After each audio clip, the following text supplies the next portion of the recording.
saying I all, think they're that there's all lying, and Sean comes and Ray J, you're telling the truth. If you answer the question.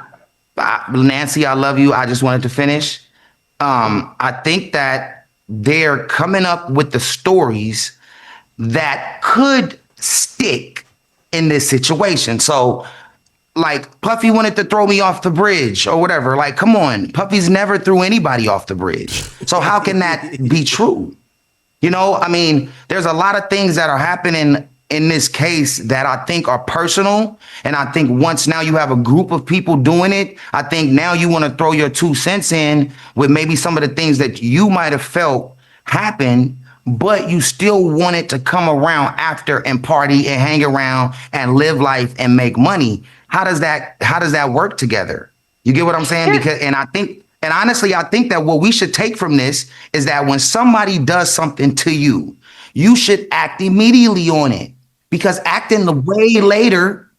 Ray J, and yet they don't. Okay, now this back and forth is the one I was trying to get to. She tries to contend a few points about how victims move and why they don't report stuff. Let me tell you why it's easy for a lot of people, because unless we were there, you're right, Ray J. None of us know exactly what happened in each moment of Sean Combs' life, but Sean Combs and these alleged victims, right? Let's go with Capricorn. And how you doing today? Okay, how you doing, Ray J? Good to see you, brother. I'm doing when we talk about Capricorn Clark, and she tells a story about Sean Combs holding her at gunpoint. That's what she said, right? Forcing her to get in the car, go on this ride along to Kid Cudi's house, and then threaten further harm at that point, right? You know why it's going to be easy for some of these jurors to believe it, Ray J? Because we've seen photos of guns that were confiscated from the homes of Sean Combs. So it's not going to feel confiscated. outlandish. Listen, guns confiscated, not guns and pictures drawn with Diddy doing what they said he was doing. I understand that, but do you understand how a juror could then make the reasonable connection between... By the way, thank you for that, Vanderveer. Thank you for the 5. It says, Westmoreland is a lawyer who called the mistrial that led to all the pleas in the YSL case. So thank you for that. Oh, so she did her thing. So there's 2 lawyers from the YSL case that's on this, huh? If a man is having this type of arsenal in his personal home, I'm going to say I can believe he held one of those guns himself. They can believe that, Ray J. That's not far-fetched. First off, everybody can have a gun in their home to protect themselves and their family. Right? Of course they can. We believe in this. So now we got pictures of the gun on the table.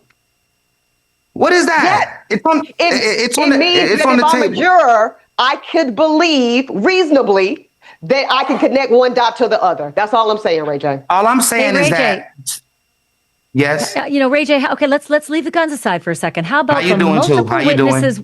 Hey, Ray J, it's good to see you, my friend. How about the multiple witnesses who have all corroborated each other, one after the other on the stand, saying they witnessed Cassie being beaten to a pulp.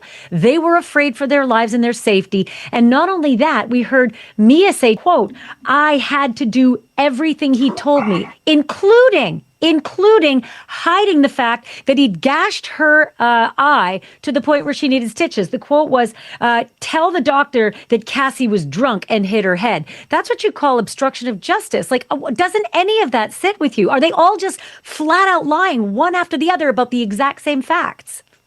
I think if you say exact same facts, none of them are saying the same thing. Everybody They're all saying that exact same fact. Everybody has a different story. Everybody has a different story. There are 3 accounts of these same stories. I'm telling you, I've been watching every witness moment to moment. They have exact down to what they were wearing and where the person was sleeping. I mean, it's frightening how incredibly ingrained these memories are into all of these witnesses. The assistants, the friends, the stylist, Cassie herself, the best friend of Cassie, they all have similar, if not identical, stories of the same acts. Are they all lying? Do you think they're all lying? And they seem like they're all in one big group to tear down Diddy. And it feels like the lawyers have given them like this extra like energy to like go over the top. You have had a long relationship with Diddy.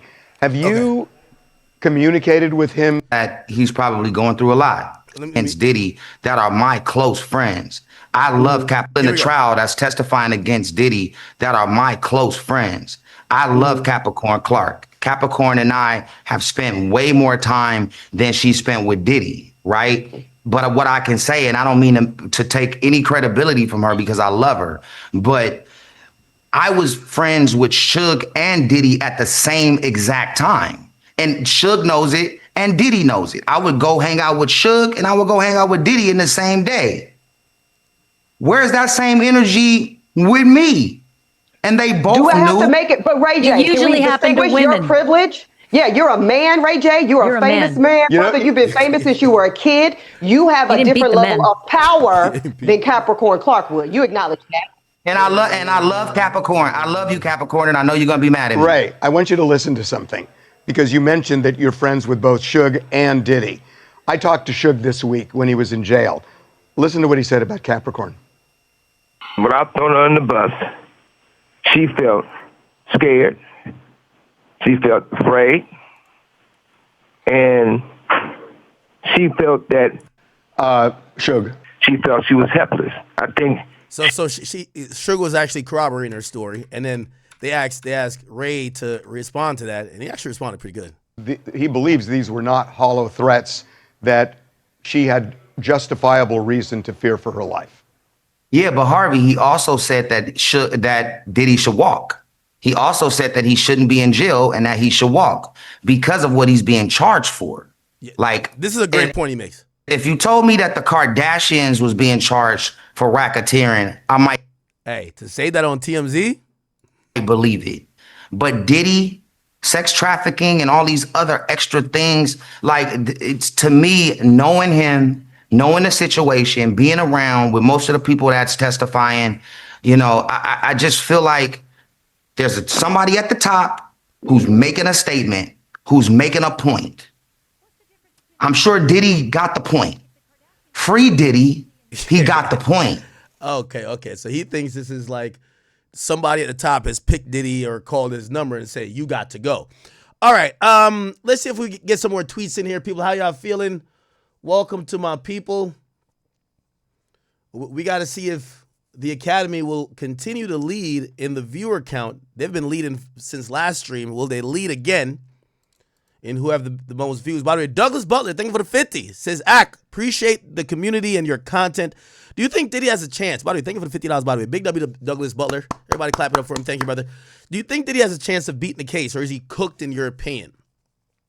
Man, it's so, again, because we're hearing new information, and we're at the part that everybody 2 weeks ago was like, well, we know he beat girls, but we don't know about the RICO. And the RICO meaning the racketeering, the organizational aspect. They're trying to prove it. They're bringing out CFOs. They're bringing out other people that would seemingly be involved in the organization, whether they had knowledge of it being a criminal organization or not. And that's how they're trying to prove it. I'm going to be honest with you. I think there's some reasonable doubt for the RICO. I can't see him beating all charges currently, especially the prostitution charges. The RICO is a bigger charge, though. What I will say is that I don't think he's going to beat, well, currently, I can't say he's going to beat all the charges, but it changes day by day, bro. I'm going to be honest with you. It changes day by day. But even more than that, we're not in court, so we don't see how the juror and how shit is really hitting. Like, there's a bunch of, remember when we started the trial day 1? We're at day 16. There were a bunch of drop mic moments, and even reading it, we could tell, damn, that's how you walk up. You'd be like, no more questions, right? We really don't know. We're hearing a bunch of crying. Even Banna is on the stand and starts sobbing, start doing all of this. We don't know if, like, in court, everybody's kind of like, yo, wow. We don't know how they're feeling. You guys are getting information through some tweets, some few eyewitnesses that might be biased, and then you're getting through me. So we really don't know. But do I think he has a chance of beating it? Yes, he has a chance of beating it. Do I think he's beating it right now? I would be. I can't really say that at the current moment, right? Did they break for lunch? They must have broke for lunch, right? Let's see if we can find. Look like Logic is back in. I think my boy Klopp back in here. Is he Klopp back in? I think he's posting to his shorts now. Here we go. We're in downtown New York, where it's day 16 of the Diddy trial, and the issue that has surfaced from the defense is claims that the credibility of the infamous video from the Intercontinental Hotel, where Diddy seems to be sucker punching and throwing Cassie Ventura to the ground before kicking her repeatedly and attempting to drag her has some sort of credibility issues. In order to bolster that element, the state has brought forward an expert witness who is supposed to come forward and tell us that everything we see in that video is the best possible reproduction of what actually happened on that day.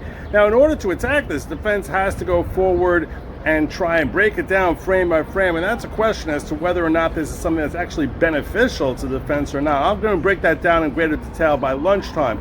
Okay, so we're kind of waiting on, let me see, Lauren Conlon. By the way, we're going to be doing something with Lauren pretty soon. Shout out to Lauren Conlon. I hope you guys keep supporting these, YouTubers who are helping us pretty much, because they are giving us details and information by the moment, and we do care for them. Okay, Logic, Lauren Conlon, and even Unk. And by the way, Unk has reached out. Me and him, we're going to do something as well. I appreciate all you guys for, just supporting every channel involved in this coverage. We're one of the channels who kind of try to cover it for at least 6 hours a day, and we couldn't do it properly without the help of these folks. Okay, cool. So we got the Punisher thing that we want to watch, but also we got some other topics. This is around lunchtime. You guys tell me what.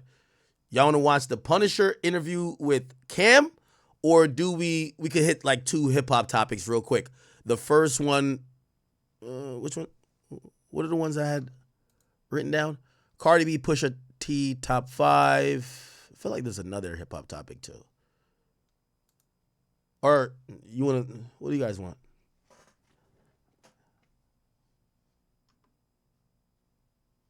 Yeah, somebody said, yo, let me know when you in Miami. Yo, brother, I'm going to be honest with you. I will not let you know when I'm in Miami. Not with that emoji you put after it. And your name is Balls Deep 305. Brother, I'm sorry, brother. I can't let you know I'm in Miami, bro. I can't let you know I'm in Miami. No fucking way. I'll let you know I'm in Miami.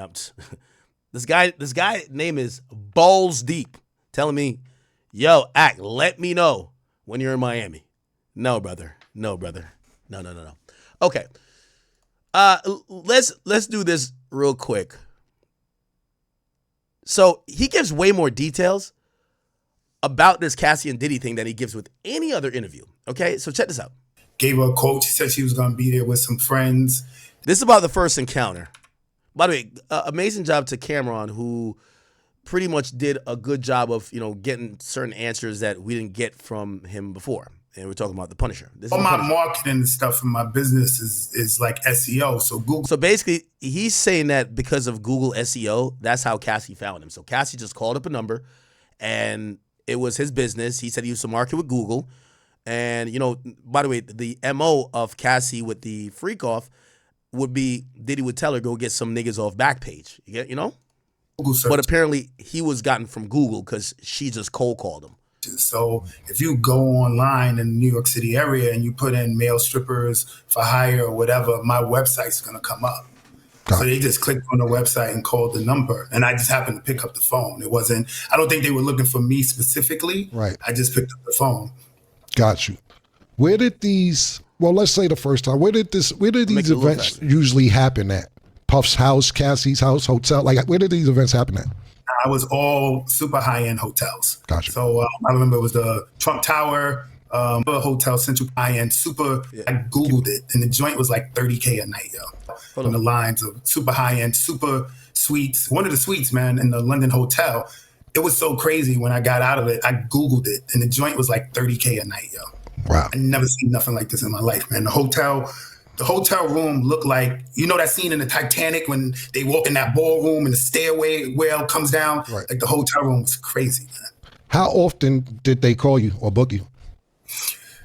Like I said in my I can't remember the exact amount of time. So I estimated between 8 and 12 times, right. But it would be like every few months, but it would be a Friday, Saturday, Sunday. Like I would come Friday night, then they come back Saturday night, then come back Sunday.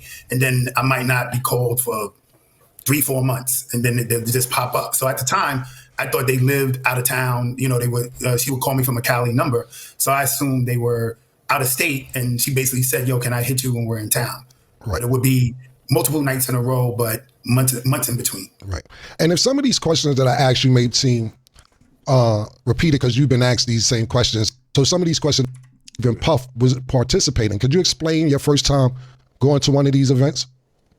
Yeah, so I really believed they were a married couple. Like when I got there, I didn't recognize Cassie. Right. Like I saw. This is how he figured out that it was Diddy. He said it before, but he gave more details here. Hey, she looked familiar, but honestly, when I saw her, I thought she was Megan Good. Right. Like if I was gonna pin, I was like, I think this is Megan Good. But then when I looked on the Google, Megan Good was much thicker. So I just damn, Cassie was bad as fuck. Nigga thought it was Megan Good. He was fucking. Let me look at Megan Good. Holy shit, Megan Good. Yeah, but Megan Good's a little bit darker though, huh? But Megan Good is fine as a motherfucker. Jesus Christ. Okay. I couldn't really figure it out. So, and then when she said her husband, when Puff walks out to finally, do his voyeur thing. Yo, by the way, he's going to get into like the actual steps of the freak off. He said it would always start with Cassie and him.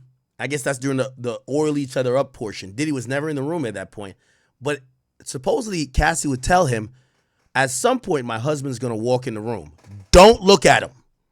Don't talk to him. And you only talk to me. And Diddy would walk out, and he said there was always a chair and a table set up, like in the corner. You're going to hear him say it. And he said, Diddy would never give him instructions.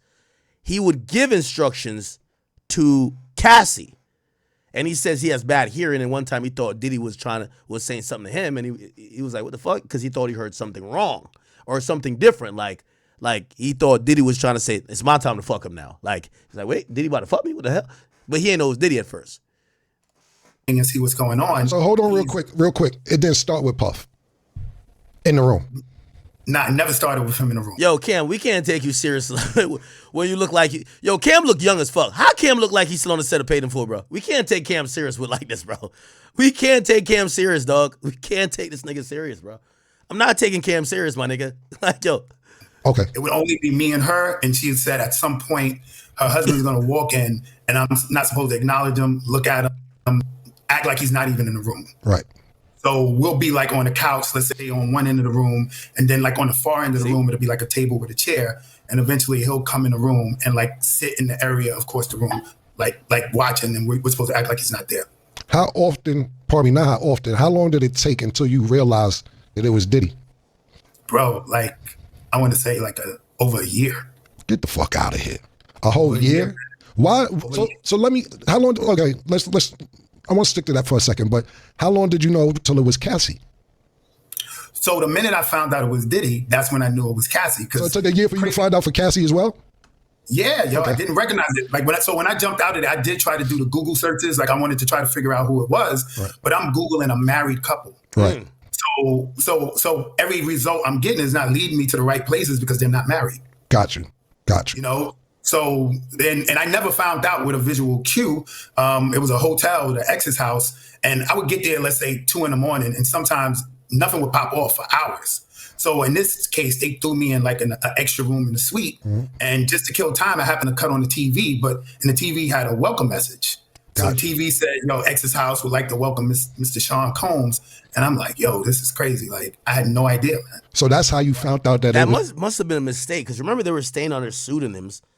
But obviously, some of these places eventually would be allowing this, they would probably know Sean John or whatever, or Sean Combs, and probably have, when you go to them hotels and you see it on the screen?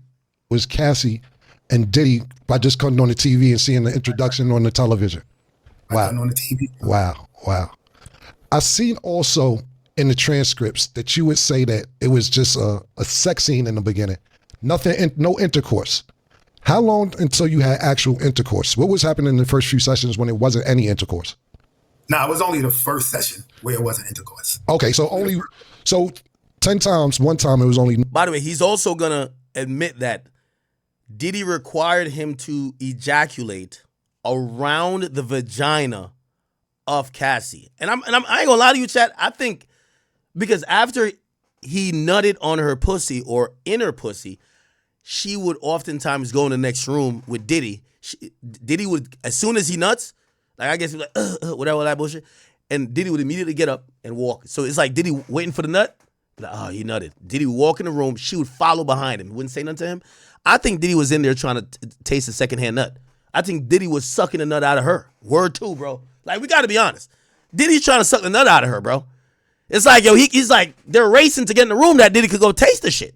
Keep it 100. They're using it to moisturize his nipples, all type of shit. Not intercourse the first time. The first time. And it was offered, yo. But I was so bugged out. Like this wasn't my hustle, right? So I'm really in here thinking this is a married couple and they want to do some voyeur sexy scene. So we did the like set up on the couches, the baby all rubbed down or whatever. And then at some point, Puff jumped up. I didn't know it was him. He left the room. She left the room to talk to him. And she came back like, yo, that was perfect. We happy. We good. And then she said to me, yo, do you want to finish? Meaning, you know, I guess, do I want to bust a nut out? You know what I'm saying? And my first example, you know, I'm trying to be professional. Like, I'm like, nah, I'm good. Like, if y'all good, I'm good. This ain't about me. And I just left, you know, but she did say, all right, well, when we get back in town, we want to hit you again. Is it okay? I'm like, yeah, I just got $2K to rub down like a super bad chick. So I'm not, of course I'm down if you want to hit me back, but it was offered to me the first time and I actually turned it down, yo. Trying to be on some professional. Was baby oil mandatory? Mandatory, yo. Yeah, he got a baby oil. That's just mandatory. I seen also in the transcripts that you said it was just supposed to be like a sexy scene, meaning that Puff would tell you to move the candles a certain way or tell her to move the candles a certain way for lighting purposes for his visual. Could you explain that? Yeah, so like when I first got in there, she made it clear that this was a scene we were setting up for her husband. Okay. So, you know, it was like couches, all the furniture in the suite was covered in sheets. Like everything was covered in sheets. So it was like a damn. They had the freak off room set up like Dexter. You ever seen a Dexter kill room? Chat, I've been watching Dexter constantly back to back. I love Dexter. Dexter kill room. This is how the freak off was set up, gang. This is where is it at? Come on, man. What the fuck? Preparation. I have to understand. He was set up the room. Yeah, right there. Bam. He was set up. Look. The rooms were set up with like mad saran wrap and everything. So like, yeah, this is the kill room right here. So it's like a freak off room. You see all this saran wrap? It's like the freak off room, bro. Holy. All right. Single chair across from like a big sofa. And we were supposed to sit on there and kind of, I'm supposed to put oil on myself. She's supposed to do the same. And then at some point we're rubbing on each other and we doing little like masturbating. I'm masturbating, she's masturbating, but you could tell it was an act. Right. Like we're like in character, like one of them corny Cinemax movies. You know what I'm saying? Like the sex scene in them little Cinemax movies. So we're trying to make it look like the part, you know, and then he would give subtle cues because he's across the room and the room's dark, everything's candle lit, and he'll say like, yo, move a little bit, yo, move the candle, I can't really see, or move the body, and he would never talk to me, not one word to me, only to her, and if his instructions for me, it goes to her and she tells me. So it was like a real scripted kind of routine, and it really went like that every single time. So he was basically orchestrating a sex scene without directly talking to you, but telling her certain things. Exactly. Wow. Crazy. I seen also in the transcript, or I actually heard you talk about this, that Puff will have the Muslim mask on and be naked from the neck down.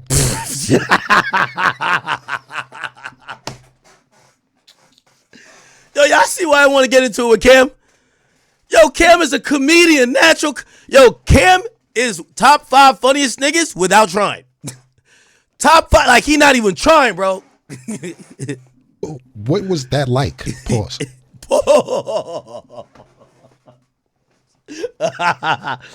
Bro, that was like the weirdest shit ever. You know what I'm saying? Like it's already weird knowing like a dude Muslim coming in mask. the room, you know. But you know, I'm messing with the chick, and mind you, I'm seeing all this peripheral. Right. So it's extra crazy because it's not straight on. So it's at the corner of my eye. I'm like, yo, this dude got on like a veil, and he's half the time he's beating off and he's walking side to side. So it was. Yo, Diddy's pacing with a hijab on, beating off, just walking side to side. That's crazy. It was definitely a difficult space to try to be in. But I ain't no front, bro. At the time, I'm greedy. I want this bread. You know what I'm saying? I'm looking at the scenario and I'm trying to make it work. But it was tough, man. It was tough. it was just a veil. Somebody told me he had a Yankee fitted over the veil. Everything. So Yankee. Yo, why can't talk like this? Everything was just covering the face. Super duper pause and naked from the neck down every single time. Every single time, man. So that's a little construed, right? It was a veil, just period. Like the ones the Muslim women wear, so you don't see anything but the eyes. But I think at some point after like the year and change, and it was a wow. Man, that nigga should have known Kanye. Kanye could have gave him a little KKK outfit. You don't see nothing but the eyes there too. A veil for a minute. Right. I think they might have figured out. I saw the TV, and at some point he just changed to a Yankee fitted. So at some point he dropped the veil, and I guess he knew. Maybe he saw the TV on. You know what I'm saying? Right. Like I probably left it, and I guess he figured out. All right, homie figured it out. So he stopped wearing a veil, and he was just like rocker fitted. Right. I also seen that you say when you and her were doing what you guys were doing, he would be pacing back and forth with a bottle of Astroglide. Yeah, man. And every time, it was obviously something. Yo, why can't look so confused? Into in terms of visually watching this. So what was being done with the Astroglide though? I guess he's using it as lubricant to beat off. You know what I'm saying? That was, he's pleasuring himself during the action. So I'm obviously he's using that for lube. Do you consider Puff a cuckold? Yeah, I mean the whole time that's what I thought it was. Right. Yeah, I thought it was. It's because you keep using the word voyeur. This is cuckold activity. Without a doubt. Yeah, we're gonna step it up to cuckold. Yeah. So I'm saying voyeur because that's what she said to me. Right. Like when I came in. You know why? Because they down. You know why? Because voyeur don't seem as bad as cuckold. So they downplay it with the yo. I'm just a voyeur. Nah, you was an official cuckold. Because voyeur, I mean, you watching anybody, not your girl. Cuckold is when your girl is in play. You know what I'm saying? So yeah, he's sound cuckoldish, man. Did Puff ever participate? Nah, man. Nah, he stayed across the room. Like I said in my testimony, the closest he got to action. Yo, Cam is wilding. To action, like it was one time. Yo, shout out to the cameraman there. They getting all the good reactions from Cam. This stuff, almost every session happened in the living room, but it was one specific one where we got moved to the bedroom, me and her. Mm-hmm. So in the bedroom, he's in a closer proximity because he's walking around the bed. And at some point, the fuck? This nigga walking around with the bed with Astroglide in one hand, his dick in the other. If it's not Astroglide, it's a camera. This freaky ass nigga, man. Yo, I ain't gonna lie to you. Bro, again, it takes a certain type of person to be able to perform with another man with his dick out, beaten off, and he's always behind you. He's not even in front of you. Pause. Like almost at like the strip club, he took like a stack of hundreds and just threw it on the bed while we was while me and her was having sex, and we both was like what's going on? And he just was like, nah, I'm enjoying. Yo, who's running the hey, whoever who's gonna do my I know my camera people. All right, Academy. You see how they doing cameras over there? I need all my facial expressions called like that. This is how you're supposed to get it down. This is how you're supposed to get the interview down. Shit. And, we just kept doing what we was doing. Right. So the nigga pardon me, I'm gathering information as we talk.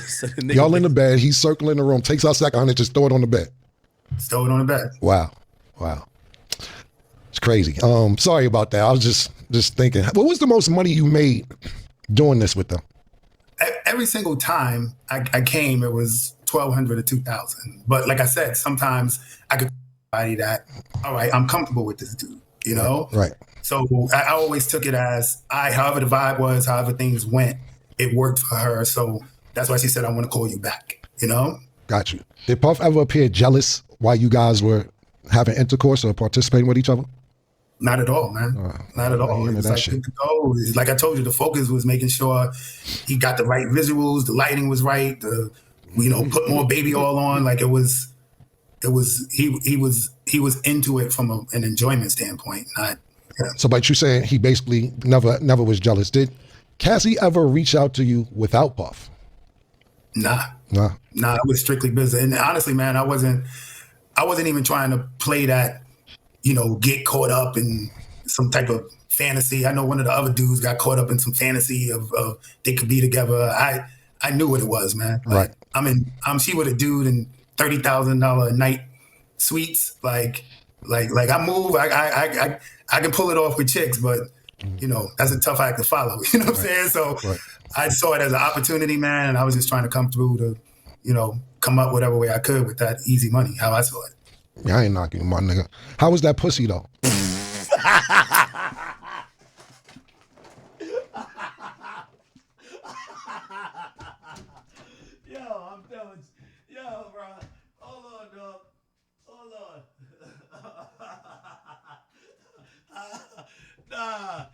Nah.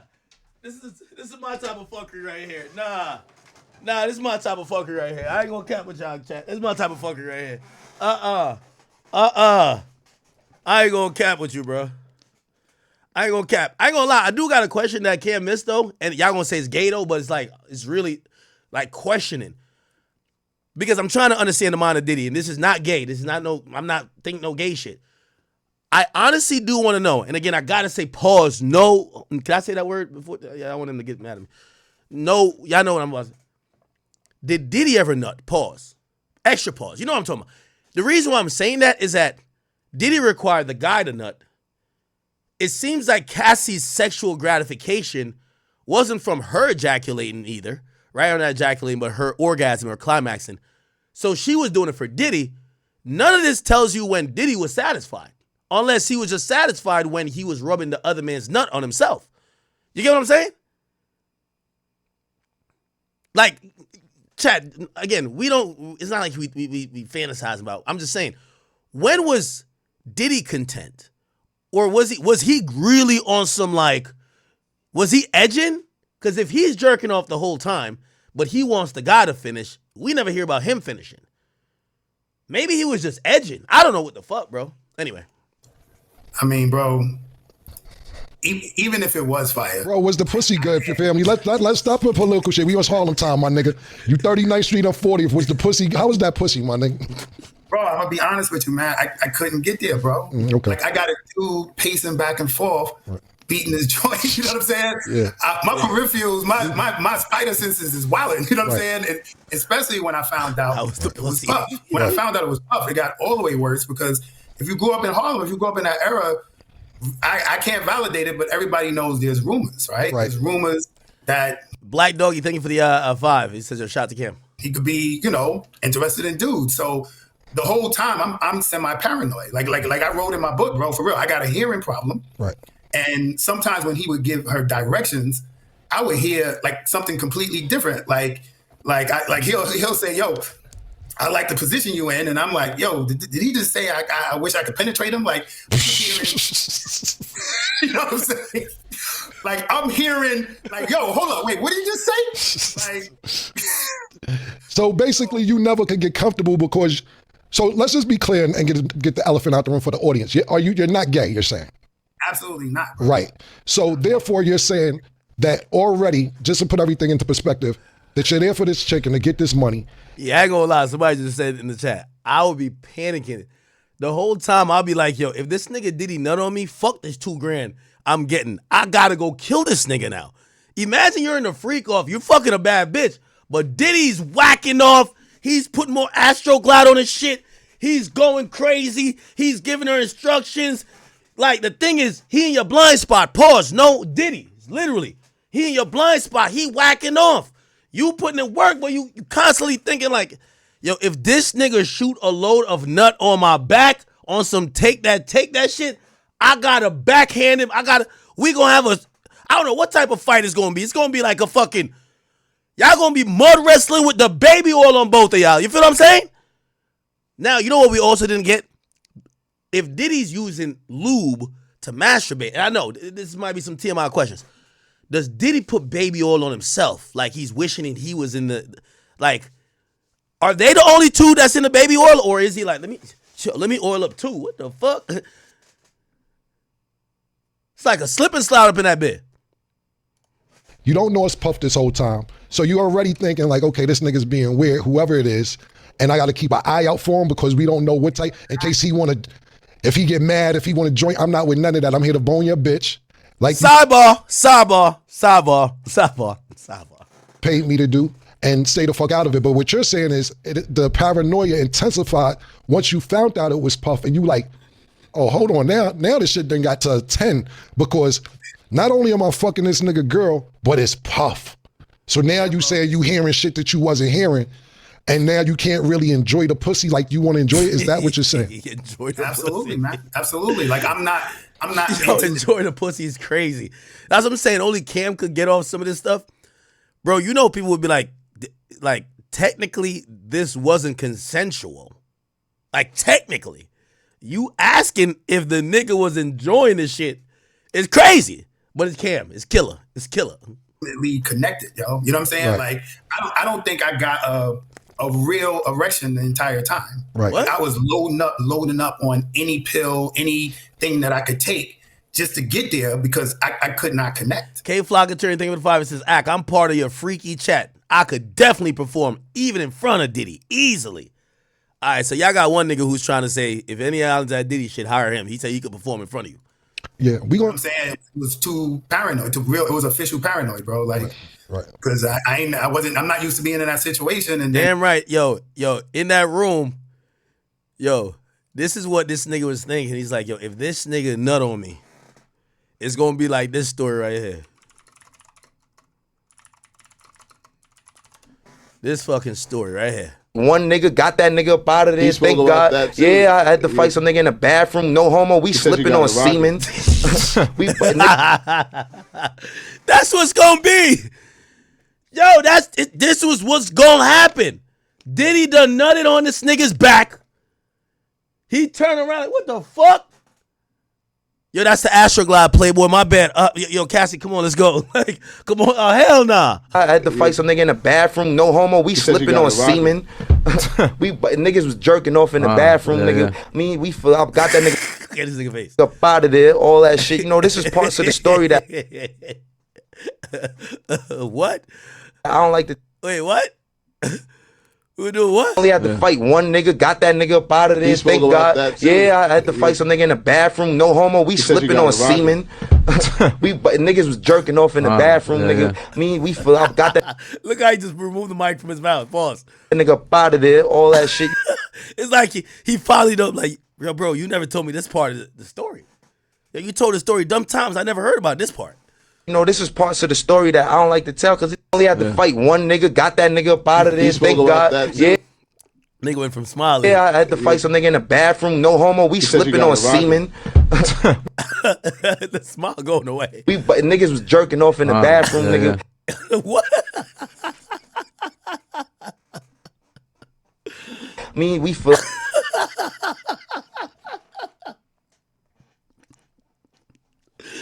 Look at his face. Yo, chat. Yo, don't we got emotes? Remember when we were on Twitch, we could have emotes with like a little facial expression. We needed this as an emote. This got to be an emote. This face right here. Like, what the fuck? The fuck is this nigga talking about? I got that nigga up out of there. All that shit. You know, this is parts of the story that I don't like to tell because. All right. And it's like homie got on the veil and butt naked, and then like I said, I find out it's Puff, and then it's the rumors. So real talk, I'm like, yo, I don't want this to go left. Right. So Well, listen, man, we're going to get you some pink horsepower because it don't matter what the situation is. That joint work. We're going to, you from the block, we'll send you a case up there. Nah, you already, nigga, that ain't about nothing. Did you go raw? You already, nigga. Yo, Cam is keeping the hood even in the interview. Now you already, nigga, like. Yo, why am I? Maybe I think it's the coffee today. I shouldn't even be laughing like this. We'll send you a case up there. Nah, you already, nigga, that ain't about nothing. Did you go That raw? ain't about nothing. yo, bro, yeah, for real, bro. That same day when he threw the stack of hundreds, Right. like that was like we were on the bed and you know I started out, you know, I'm eating a box, right, and after. You would tell it was like some excitement, some connection. So when I pop up, she's scooting towards me for the penetration, and she kind of looked at him, and he was like, "Yo, go ahead, have a good time." And I was wild reckless. I just Right. it was what it was. So it's only one time you went raw. You repeatedly went raw. Yo, how did they go back to him being like this in that same classic fucking paid in full pose? Let's say that was the fourth time, and then it was every time to the last time. Got you. Gotta go raw sometime. You gotta go raw and Cassie. It be like that, my nigga. Some of my co-hosts, they got a couple questions for you, but I got one more question before they ask you a couple questions. We hear about 50's baby mom, Daphne, being involved in some of these things. Did you ever fuck Daphne, 50 Cent's baby? Yo, Cam is wild in this interview. You know you can't talk about 50 like that? Or it's not 50, but it's baby moms. Baby mother? Nah, every time I was called or involved in any way, it was only Cassie specifically. All right, cool, man. Hey, yo, my man Larry, Sheree, you got a question for All him? right, bet. Okay, cool. Let's go to Logic, are you back in today, bro? Okay, Logic is here. Come on. Day 16 of the Diddy trial, and this morning we're getting to hear direct testimony from Bana, which is what her friends called her, Brianna Bonalon. She is the last of the inner circle of Cassie Ventura's friends from the time that she was dating Diddy. At least the last of the names that we've routinely heard during direct testimony from several Kimberly Queen, I see you, girl. different witnesses, including Cassie herself. Now, the testimony from Bana is coming on the heels of testimony from an expert. So I said, Lady Shannon, you think Cam lost a lot of weight? Is he? Like Matt Skinny now? No, he's not. I feel like he kind of still young. Cam is like 40-something. How old is Cameron? Hold on. How old is Cameron? Cam's 50. Cam looks amazing for 49, right? He looks amazing. I don't want to go back to that clip, but shit. This don't look like a 50-year-old man. So maybe the weight loss is to preserve that youthful look. But to be honest, he do not look 49. Let's say that. You know, Confessions of Fire came out in 2000, I believe, or 1999. So Cam been putting out music for a long time. Witness who was looking to verify the validity of the infamous surveillance video from the Intercontinental Hotel that displayed Diddy throwing Cassie to the ground, kicking her a couple of times, and then trying to drag her down the hall, and some very interesting cross-examination of the defense that raised a lot of eyebrows. I am Joe Neerman, aka Good Logic. I'm a New York litigator who has practiced in this very courthouse in the Southern District of New York, and I'm coming here from the Diddy trial trying to give you the legal perspective and background so you get a better understanding as to the opposing approaches of the state and defense, and see how this trial is progressing. If that sort of thing is your deal, I appreciate it if you like, share, hit the subscribe, and make sure you hit that bell. Now, we started this morning with the expert witness, and he was trying to establish and correct issues that the defense had raised with this infamous video that has been seen by millions of people before this trial even started, which displays Diddy wearing nothing but a towel and socks running down the hall of the Intercontinental and into the elevator bank, throwing Cassie to the ground from behind. He grabs the back of her hood, throws her I don't want to party with no damn Cam. to the ground, and then kicks her a couple of times before trying to drag her down the hall. And we've heard a lot of testimony about this incident. The very first witness, Nico Banks says, you gotta throw a pool party, brother. This is the wrong time to talk about any type of party, bro. Who came forward in this trial was the manager, who's actually can be seen later on that surveillance video, who arrived on the scene, and he's the one who actually shot video of the video. And the defense has raised issues saying that it looks as if it's been sped up, and that maybe this raises some sort of issues as to the credibility of the video, perhaps seeking to get the court to toss the video altogether on the basis that it's not an fair and accurate depiction of what happened. But so the state brought in this expert witness trying to establish that it does fairly and accurately depict what happened during the cross-examination. Okay, we want to get to the good shit. To the jury in order to desensitize them to the horrible imagery that's presented in the video, because the whole world had seen the video. Balls deep, pause with the name. He says, I'm kind of drained of this Diddy trial. It's not exciting like the Young Thug trial. No, this is way more exciting. If you guys remember the Young Thug trial, we were hearing about a lot of things from a lot of people we didn't know.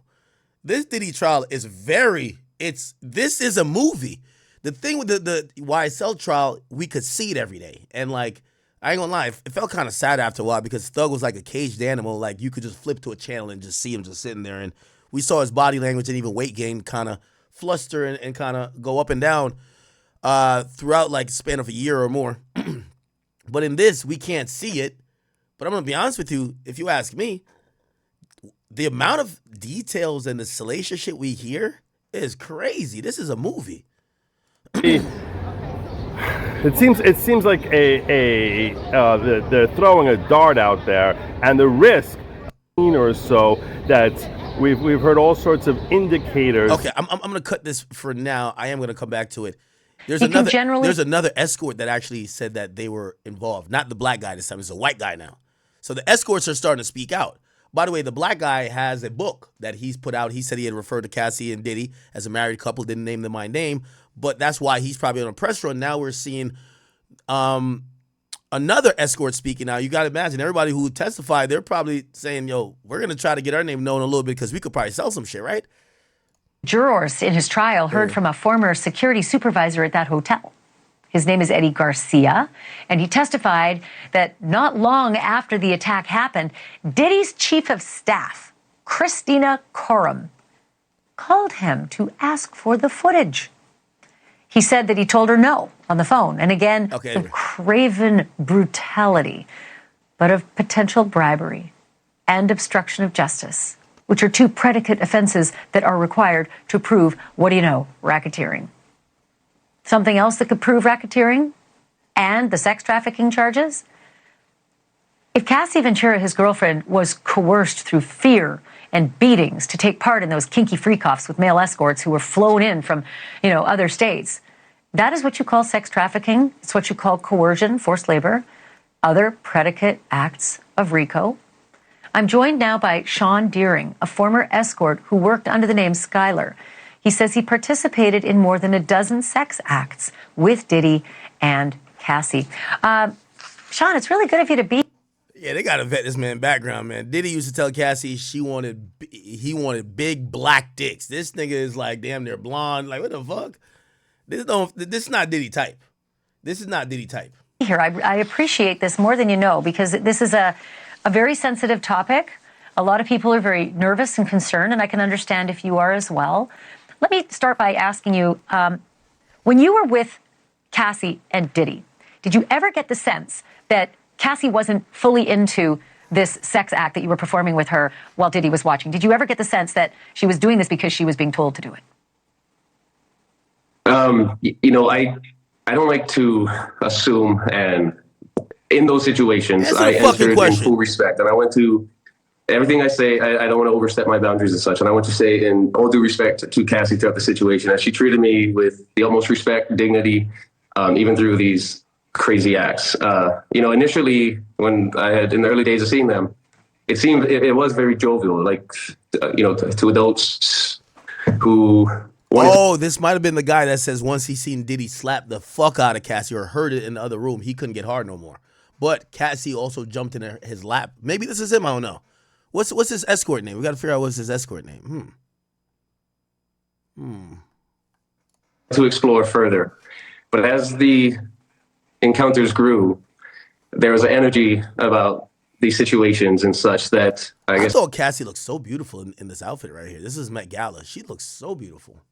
You could say devolved. So for me to say, from my perspective, that I know for sure by force, it's a little presumptuous, but what I noticed on a physical, from just a physical person-to-person perspective, I'm also a bartender, was a bartender, and I did private parties and such. So I observe people a lot, and I'm that guy. I do appreciate. I love to serve, so I'll listen and such. I mainly was there to ensure I accomplished my goal for that evening. Bro, did she look like she was with it or not? Answer the fucking question. Say.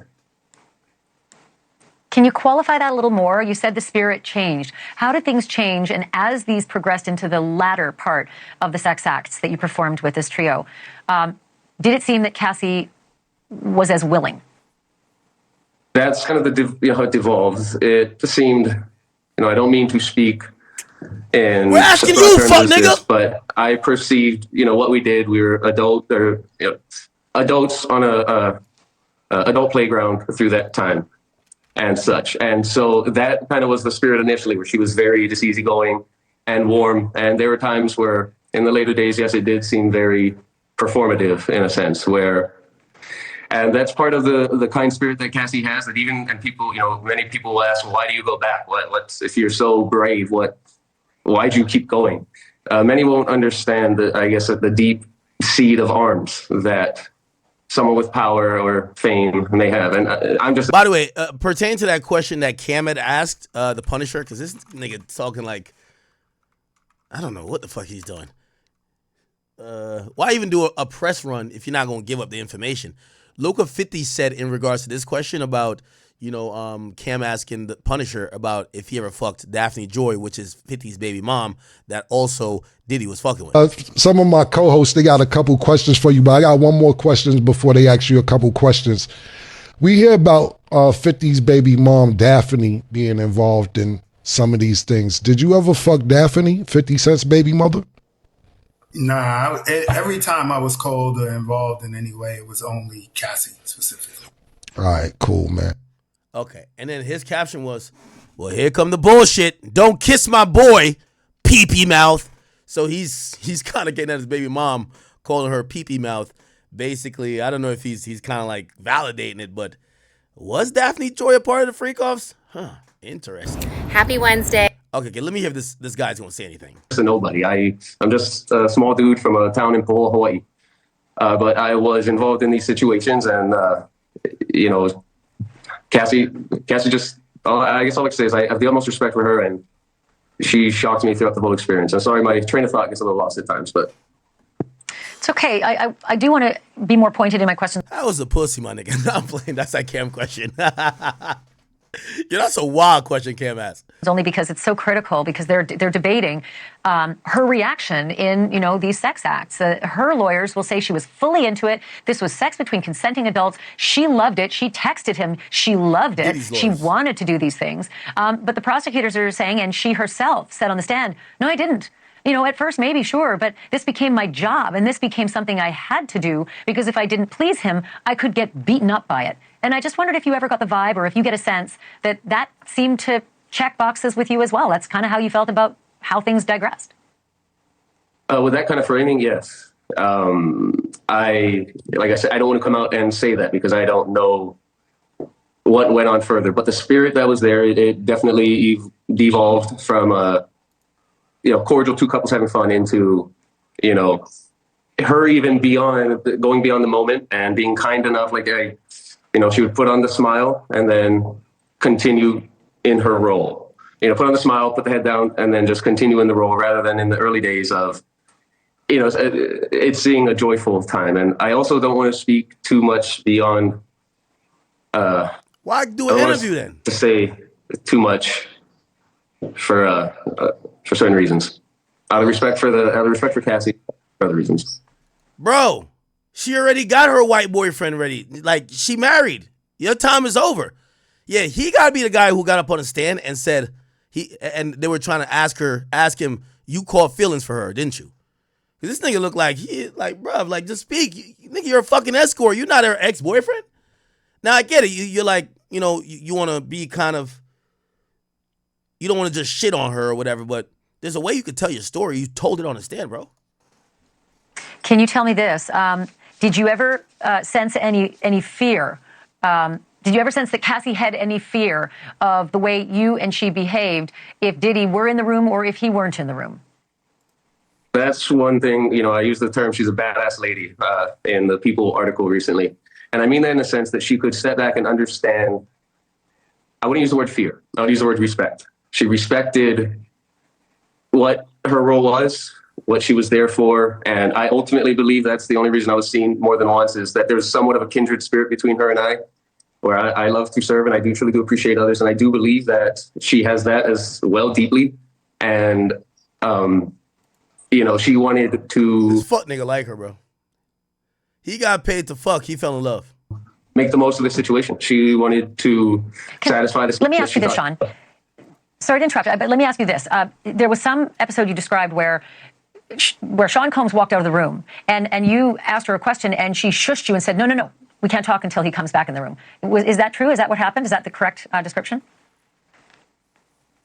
Yes, that did happen. And I realized I would like to I'm going to try to keep our private moments a little more between us moving forward. But there was a moment, where the acts were happening and Diddy left the room. And I forget what I had said, but I kind of just like, hey, what about this or that? I forget what the topic was.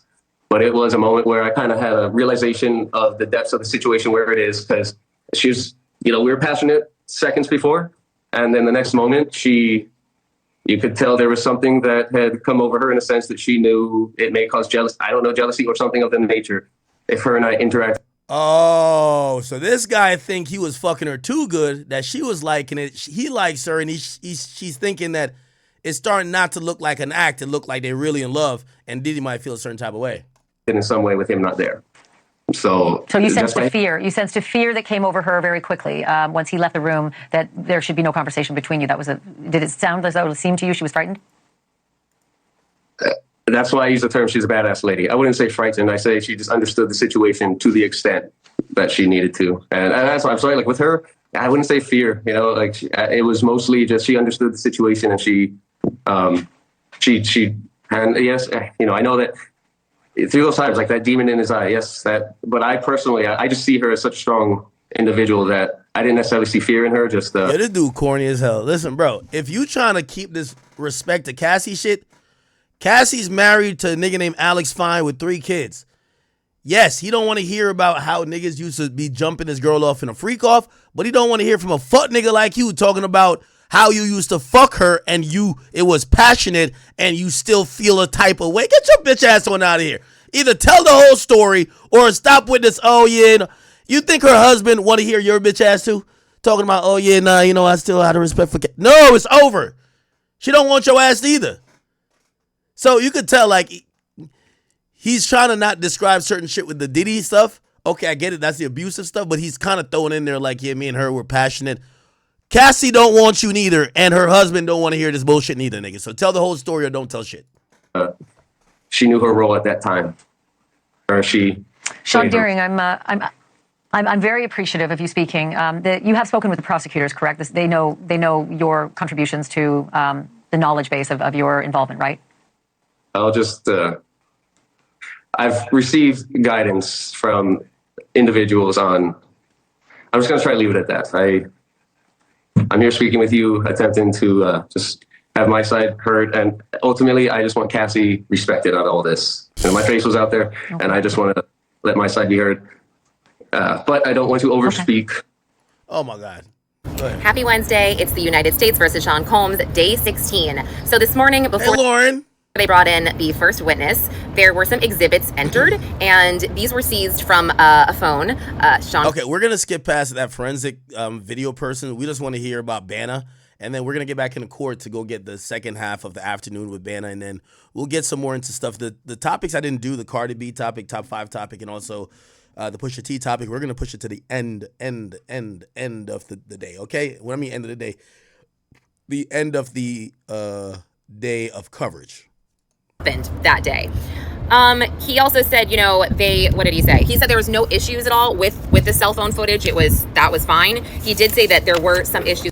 11-17, they would put a black space there, so we would know that it wasn't. Okay. Again, pointing out that maybe things had a bit of a 5-second difference here. And she also wanted to point out that Banna comes up. Yeah, I mean, that was it. Again, defense wanted to point out different camera angles cause different places to skip, and this is why. But then during the redirect, the government just said, yeah, timestamps aside, does this video depict accurately what happened? And Piazza said yes. So that was that. I think a lot of us were like, ooh, glad that's over, because that was kind of like that was tough to follow.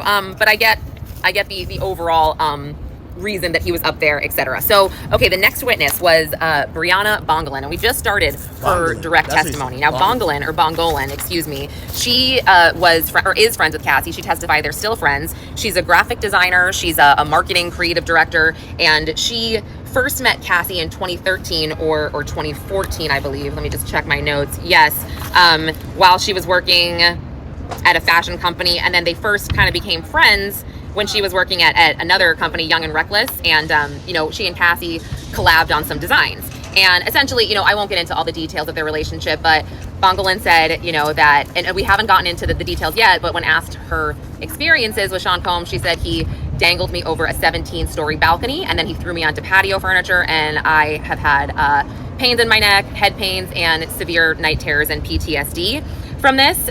By the way, her testimony seemed to resemble what you would see in a civil trial.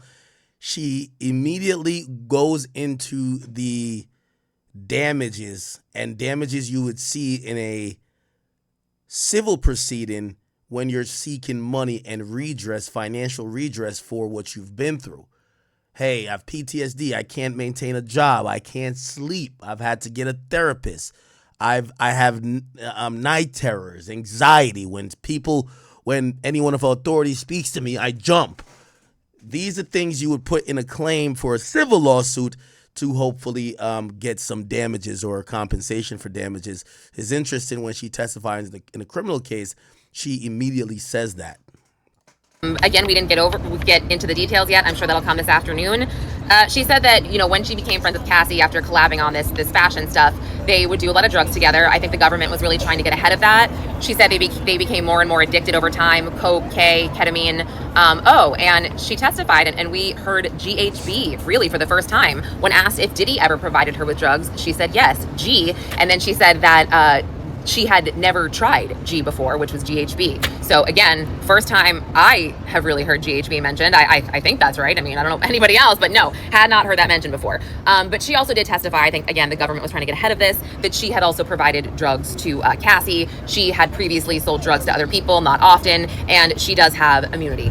And she appeared very nervous on the stand. She said she was scared of Puff, and I believed her. She did seem like she was genuinely scared. She talked about how she would sleep over at Cassie's. Diddy came over in the middle of the night one time, banging on the door. He threw a knife at Cassie. They were in close proximity, and she said that Cassie threw a knife back. She described a shopping trip where she was out with Cassie in 2016, and they hadn't told Diddy where they were going. They got their nails done, did some things, and Cassie showed her a text about, and Diddy listed all the places they had been that morning, and she said she was like, whoa, that's kind of weird. He knows exactly where you were and you didn't tell him.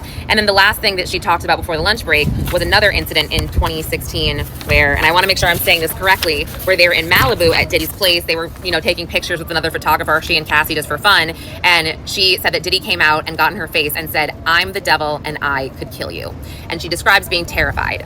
But she said she was actually extra terrified because she was on drugs. So, yeah, more later.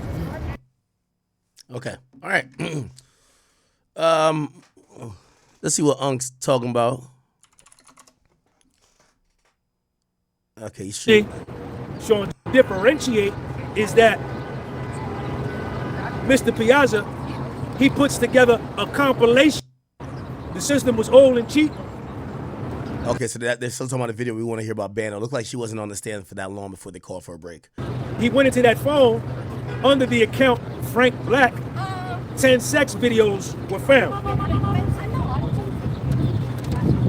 The sex videos 10, okay, on that phone were dated December the 4th, 2014, December the 4th, 2014. This guy's pretty detailed. That's why we like Unk. October the 14th, 2012, October the 20th, 2012, October the 14th, 2012, October the 14th, 2012, December the 4th, 2014, December the 4th, 2014, October 20th, 9 seconds after 11, and then they show Puffy walking down that same hallway at a minute. Is that a minute or out? It's a minute and 16 seconds missing from. Okay. He said there is someone like missing timestamps, but remember there's a motion camera, so I think that was a nothing burger. There's no more footage from that angle. Why would? Okay, let's get on to Brianna. Exercise to go through the video, but we had already saw the video. We all know the video. We all know Puffy assaulted Cassie, and he was wrong for that. We already know that, you understand? But that's what the prosecution strategy is, and they just replayed the video over and over. And then Puffy's defense team, Tenny Garregos, shout out to her, she got up and did the same thing. You understand? Showing that, you know what I'm saying, we ain't scared to show it either. What's up, man? Because all it's showing is assault. Puffy's not on trial for assault. Puffy on trial for RICO. Puffy on trial for RICO. So, you know, that's what it was. 3 minutes left of it. On the stand now, Frank Piazza got up out of there. They got a new girl, a new witness on the stand. Her name is Brianna. Her name is Brianna Bungolin. They call her Bona. She is one of Cassie's best friends. So she say, and supposedly, I don't know how much this girl weighed, but I do calisthenics. I'm strong. A lot of you dudes lift weights. A lot of y'all strong. They say that she say Puffy picked her up and hung her over the balcony on the 17th floor, right? Making her think he was gonna drop her. Then picked her back up over the gate the railing and then threw her on the balcony into the balcony furniture, and she had like a bruise on her leg. Damn, Diddy's like the Hulk. Holding her over there, then lift her back up and be like, yeah, okay. Now, I do calisthenics every day, and I'm pretty strong. A lot of you dudes lift weights, and a lot of y'all strong. Could you imagine? I don't know how much this girl weighs, but even if it's 120 pounds, 130 pounds, to pick it up, imagine picking up a bench press bar with 245 plates, picking it up, hanging it out over the balcony, right? Then picking it up, bringing it back, and then taking it down 130 pounds and throwing it. This is what she said Puppy did to her. Now, this is gym weight, human dead weight, body weight, human dead weight is a lot more difficult to do than, I don't know, but she understand now. She is being direct examined by, I can't remember who. She's being direct examined by the government. She say that her and Cassie used to do a lot of drugs. I'm gonna have her direct examination and cross-examination this afternoon when I come out. And y'all gotta remind me, I gotta tell y'all something else of what's going on down here. They jealous of Sean G down here. Sean G podcast with Soul. Don't never stop. Get a video a thumbs up. Share this video. Follow me on my Instagram, the podcast with Soul. And then go on my Spotify. Follow me on Spotify, podcast with Soul. Because I got to get my Spotify numbers up so I can get monetized over there. Sean G, don't never stop. Peace. All right, Unc. We see you. All right, people. Okay, so we should be back. Should be back. Let's get right to it. Okay. So they're back 33 minutes ago. It says, anything before we bring the jury back in? AUSA says no disputes finally. It says, but now we think that Jane will not get on the stand today, given how this is going. I think we're going to get Enrique Santos on today. Some exhibits will be for Jane and some tech issues. So they're saying Jane Doe is going to come out tomorrow, which, wait. Yeah, today's Wednesday. Tomorrow, which would be Thursday. The judge says, okay. Jury comes out, then they're told to return to the jury room. The judge says, the jurors, we have some technical issue. We have to go under the tables, and we're going to have you retire to the jury room just for your comfort. We'll bring you back in a few minutes. The jury comes back. Smizer then says, what happened on the balcony? Bungalow says, I was there. AUSA says, now, who else was there? Says Cassie and my ex-girlfriend at the time. So she confirms what we thought. She is lesbian. AUSA says, what were you doing? I was sleeping on the couch with my ex. AUSA says, were you doing drugs? He says, I can't recall. AUSA says, what did you do when Combs arrived? He says, well, I took my ex-girlfriend to the bathroom. I went, shh. Why did you go, shh? That's what the government asks. Bungalow says, I want to expose her to what I saw. AUSA says, then I went out to the balcony and it was either lit a blunt or was about to. Mr. Combs came up behind me on the balcony. He lifted me up and put me on the railing. Could you show us how he held you? Bungalow says to myself, he says, show us. He says, damn, okay, how much did you weigh? He said, I can't tell because of the drugs, but maybe about 115 pounds. AUSA says, what did Mr. Combs scream is true? He yelled, you know what the fuck you did? I said back, I don't give a fuck. No. Oh, and I said back, I don't give a fuck what I did. AUSA says, how long did he hold you there? She says, how long it takes to say that multiple times, you know what the fuck you did. AUSA says, what happens next? He threw me on the balcony furniture and says, were you injured? Bungalow says, I didn't know at first. What did Cassie say? It says along the lines of, did you just hang her over the balcony? And I heard, her girlfriend is in the house. What's wrong with you? I guess like Cassie's confronting him like, bro, what is wrong with you? Like, you know, me and you get crazy, but you're getting crazy in front of people. Bungalow says he left and I left, and I wanted to take a shower. I felt disgusted. I saw a huge bruise on my leg with a piercing in the middle and back of the neck pain.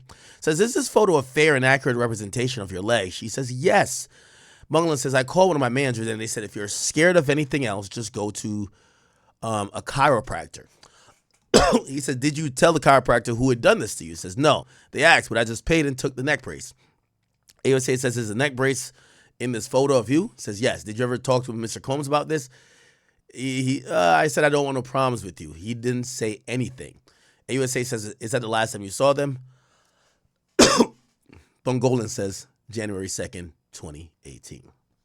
All right. I also have, I'm looking for it. Give me a second, chat. So I have access to some exhibits here. I'm going to look to see if any exhibits. So I get the transcripts now, a couple days after. But let me see if, okay, all right. We got some new exhibits. Okay. Or did I read these already? Might have looked at these already. Give me a second. Combs admitted.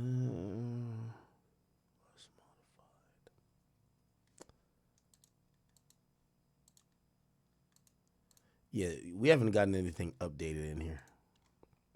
Sorry.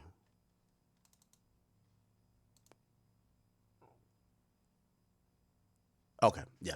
Nothing that is updated. That's a message from Deontay, all to Diddy. Nothing too updated. All right, good.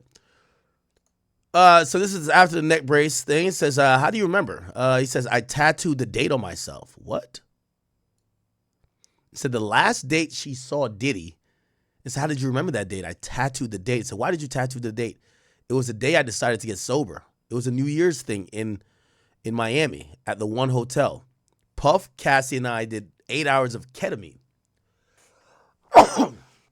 So she's admitting after one bender with Diddy, she's like, yo, I got to get sober, man. Fuck this.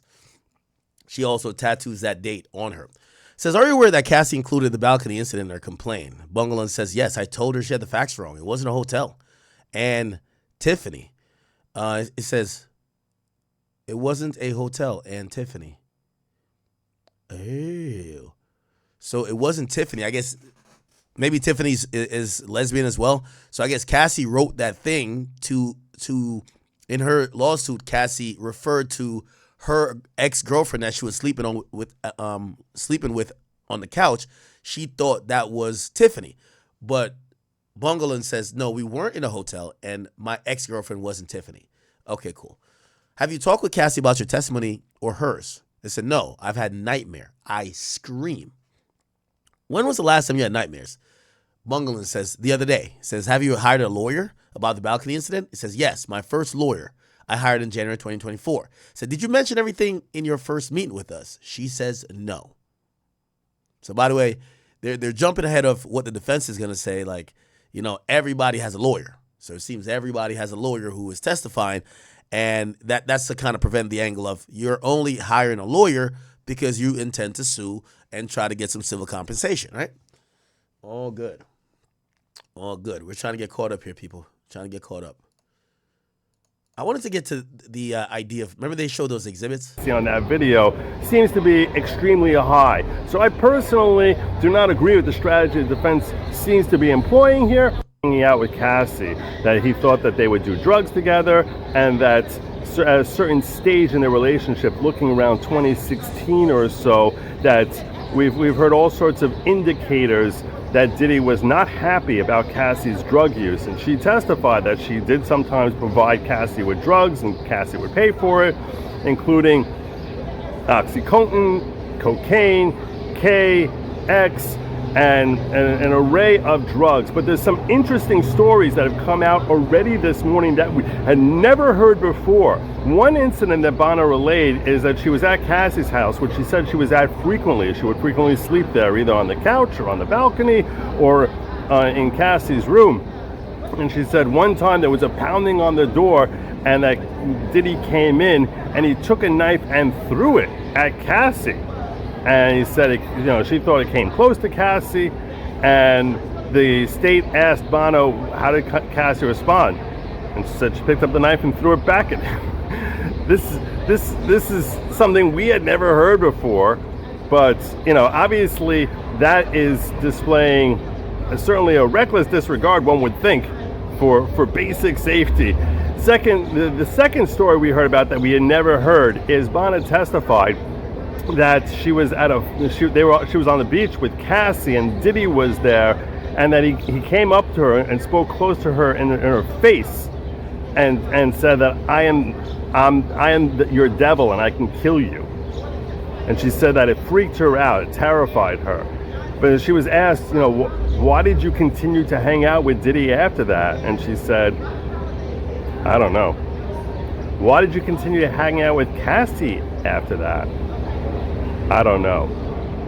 Now, her testimony seems like someone who is somewhat affected in the sense that she talks softly, she talks like someone who has suffered through some trauma. I am not speculating. There's been no talk that that trauma has come at the hands of the defendant or from other things in her life, so I'm certainly not speculating about that. But I just wanted to convey to you the feeling that she gives when she's testifying, that her voice sounds very soft. A lot of the questions seem borderline leading, if not really leading, in order to try to elicit her testimony. And her testimony began, the opening statement that she made when she was asked, state your name. Do you know Diddy? Yes. How do you know Diddy?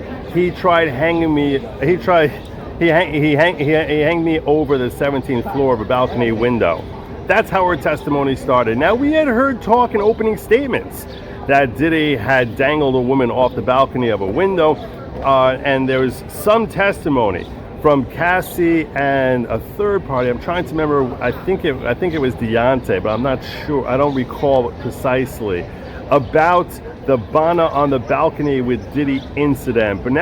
But the Cassie wasn't there when it happened. No one seemed to have been there aside from Bana. So we're going to have to hear from her. And the question is how much credibility she's going to have. She admits to doing a lot of drugs. She admits that she was on cocaine when Diddy purportedly made that threat that he could kill her.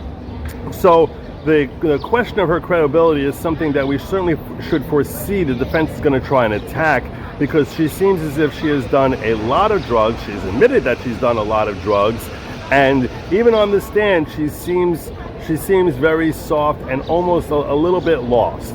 So it'll be interesting to see how the defense attacks, but one would expect that they're going to attack the reliability of her memory, given the volume of drugs that she's admitted to having consumed. That's what I've gotten to you so far. I'm really looking forward to seeing the balance of this direct. We'll hear more about the balcony incident and other... Okay, we're back. We are back, people. All right, so they then ask, did your first lawyer send demand letters to Combs? It says multiple. The demand was high. He picked it. Said, did you approve the letter? And said, no, they were incorrect. I let him go. And said, who was your lawyer? Oh, wow. Tyrone Blackburn. This is also very damning. They're saying that, remember, this is also Lil Rod's lawyer. Also, Rule 11 sanctions, or at least the committee, whatever. Anyway, did people reach out to you? Tiffany, Cassie, the producer Rob Holiday. Was he friends with Mr. Combs? Yes. Mr. Westmoreland says, or actually, Mrs. Westmoreland says, let's have a sidebar. Judge says we may. They had a sidebar. Okay. Perfect. Remember that thing I was telling you about that they introduced some exhibits? I'm trying to get that understanding. I still haven't seen it. It just kept looking at it frame by frame until you become the room that I was in. So I personally a little bit strange, the approach that the defense took with respect to Cassie herself.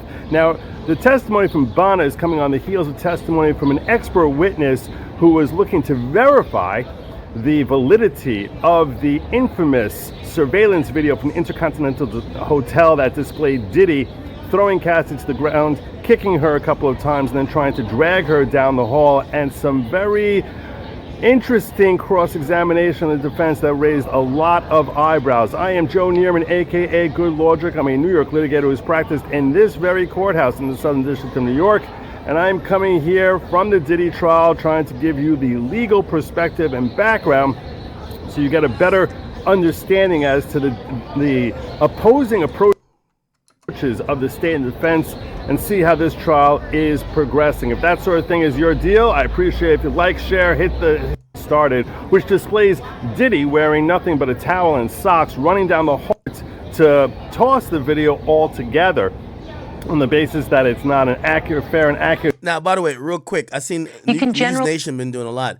The News Nation. Apparently, there's a juror that served in the YSL RICO case, and they testified, or not testified, but they did an interview, and they feel like, you know, they feel like from what they've seen, and I don't know how much they've seen, they feel like the RICO is already proved. Remember, the jurors came out and said that if Thug had literally taken to a verdict, they probably would have voted to let him free. So they're saying in that case, they didn't really see the RICO, or maybe they were just punishing Fulton County DA's office for being super sloppy. But they're saying in this case, they feel like it's clear RICO. Let me see if I can find the juror. YSL juror Diddy. Let's see. Here we go. Oh, yo, we stopped listening to Law and Crime. We got to go back there. I know some of y'all don't like that girl, but where is it? Somebody has just sent it to me. Give me 1 second.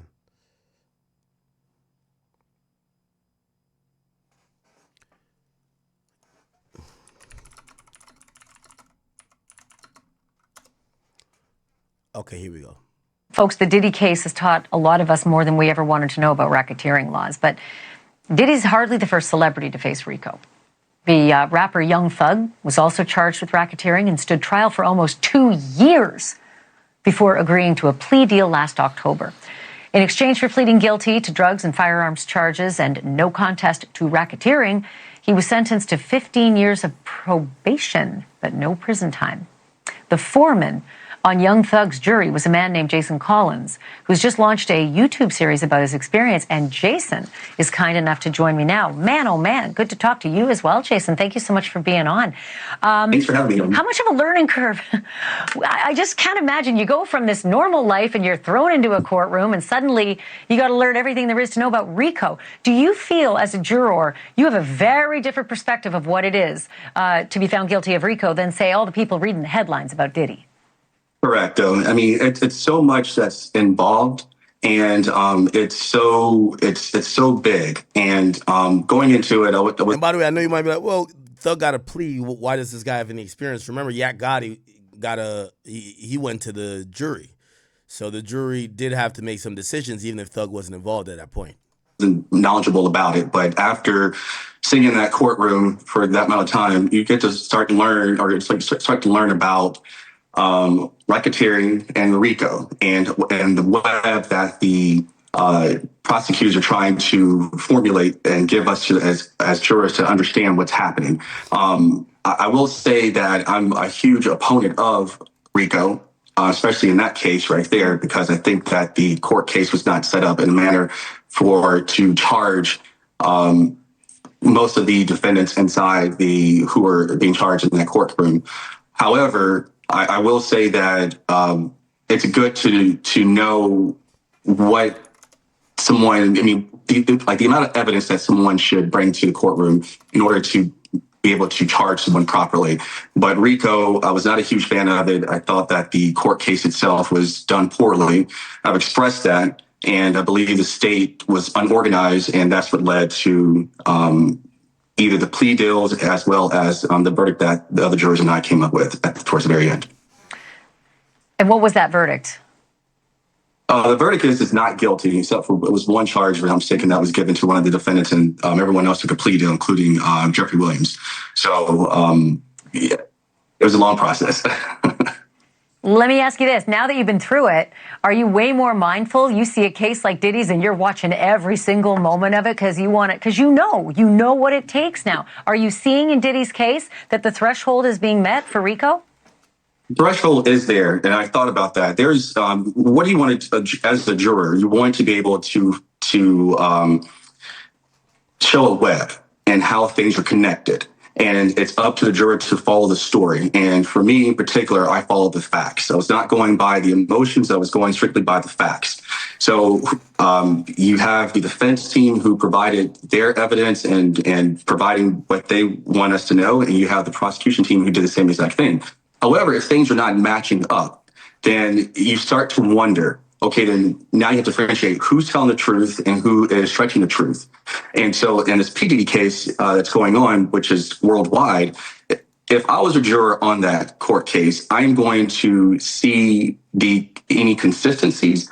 I'm going to take out the emotions, and I'm going to go by the facts. It is up to the defense team to provide me the facts that took place. Of course, the prosecution team is going to share what they have to share what they have to share. However, it's a web, and this court case right here does give a threshold, I believe, of a RICO case. This is a prime example of a RICO case. What Young Thugs was going through, there was a lot of made up things that. Captain Hart, I agree with you. Pause on the name too. Damn, man. He said Thug was more of a RICO case than Diddy, if you ask me. He says there was multiple people charged. This is just Diddy. I agree. I feel like, that was more set up as a RICO case, like, albeit like a gangster gang, because some people think, RICO only goes towards violence with gangs. Not necessarily. And the reason why it did feel like, RICO to me is, yo, I want you dead, but I want to shoot you myself. So somehow through the means, I get somebody to kill you or do other things that's going to further the reputation or further the whatever of whether it's a criminal street gang or further the mission to carry out crime, right? That the jurors and I started to question. But this particular trial right now, there's a lot of evidence that's there. But it's up to the jurors to connect those dots and then formulate their own opinion once it's time for them to reach a verdict. I can't wait to have you back, and I'm going to invite you early and often, Jason Collins. You really have your head around this like not many people do, so I really... Okay, cool. We're waiting for some more tweets, so if you wonder why I'm like kind of skipping around a little bit, we are trying to just, buy some time to get some more tweets in. Speaking of which, we're now getting told, so... it appears that, I don't know the sequence. So victim 1 is clearly Cassie. Victim 2 is either Jane Doe or it's Mia.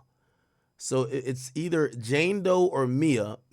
Jane Doe is still to come. There was a victim 3.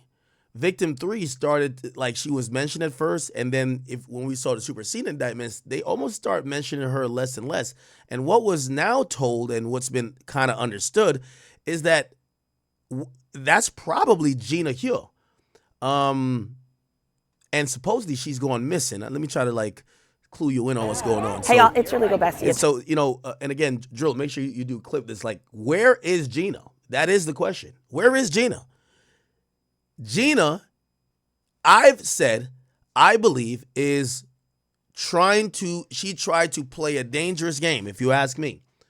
Because if you're listed as a victim, you must have talked to the police and you must have told them they may have taken what you have done or what you said publicly, which she did an interview saying that she was assaulted and abused. And she probably told the government some of that.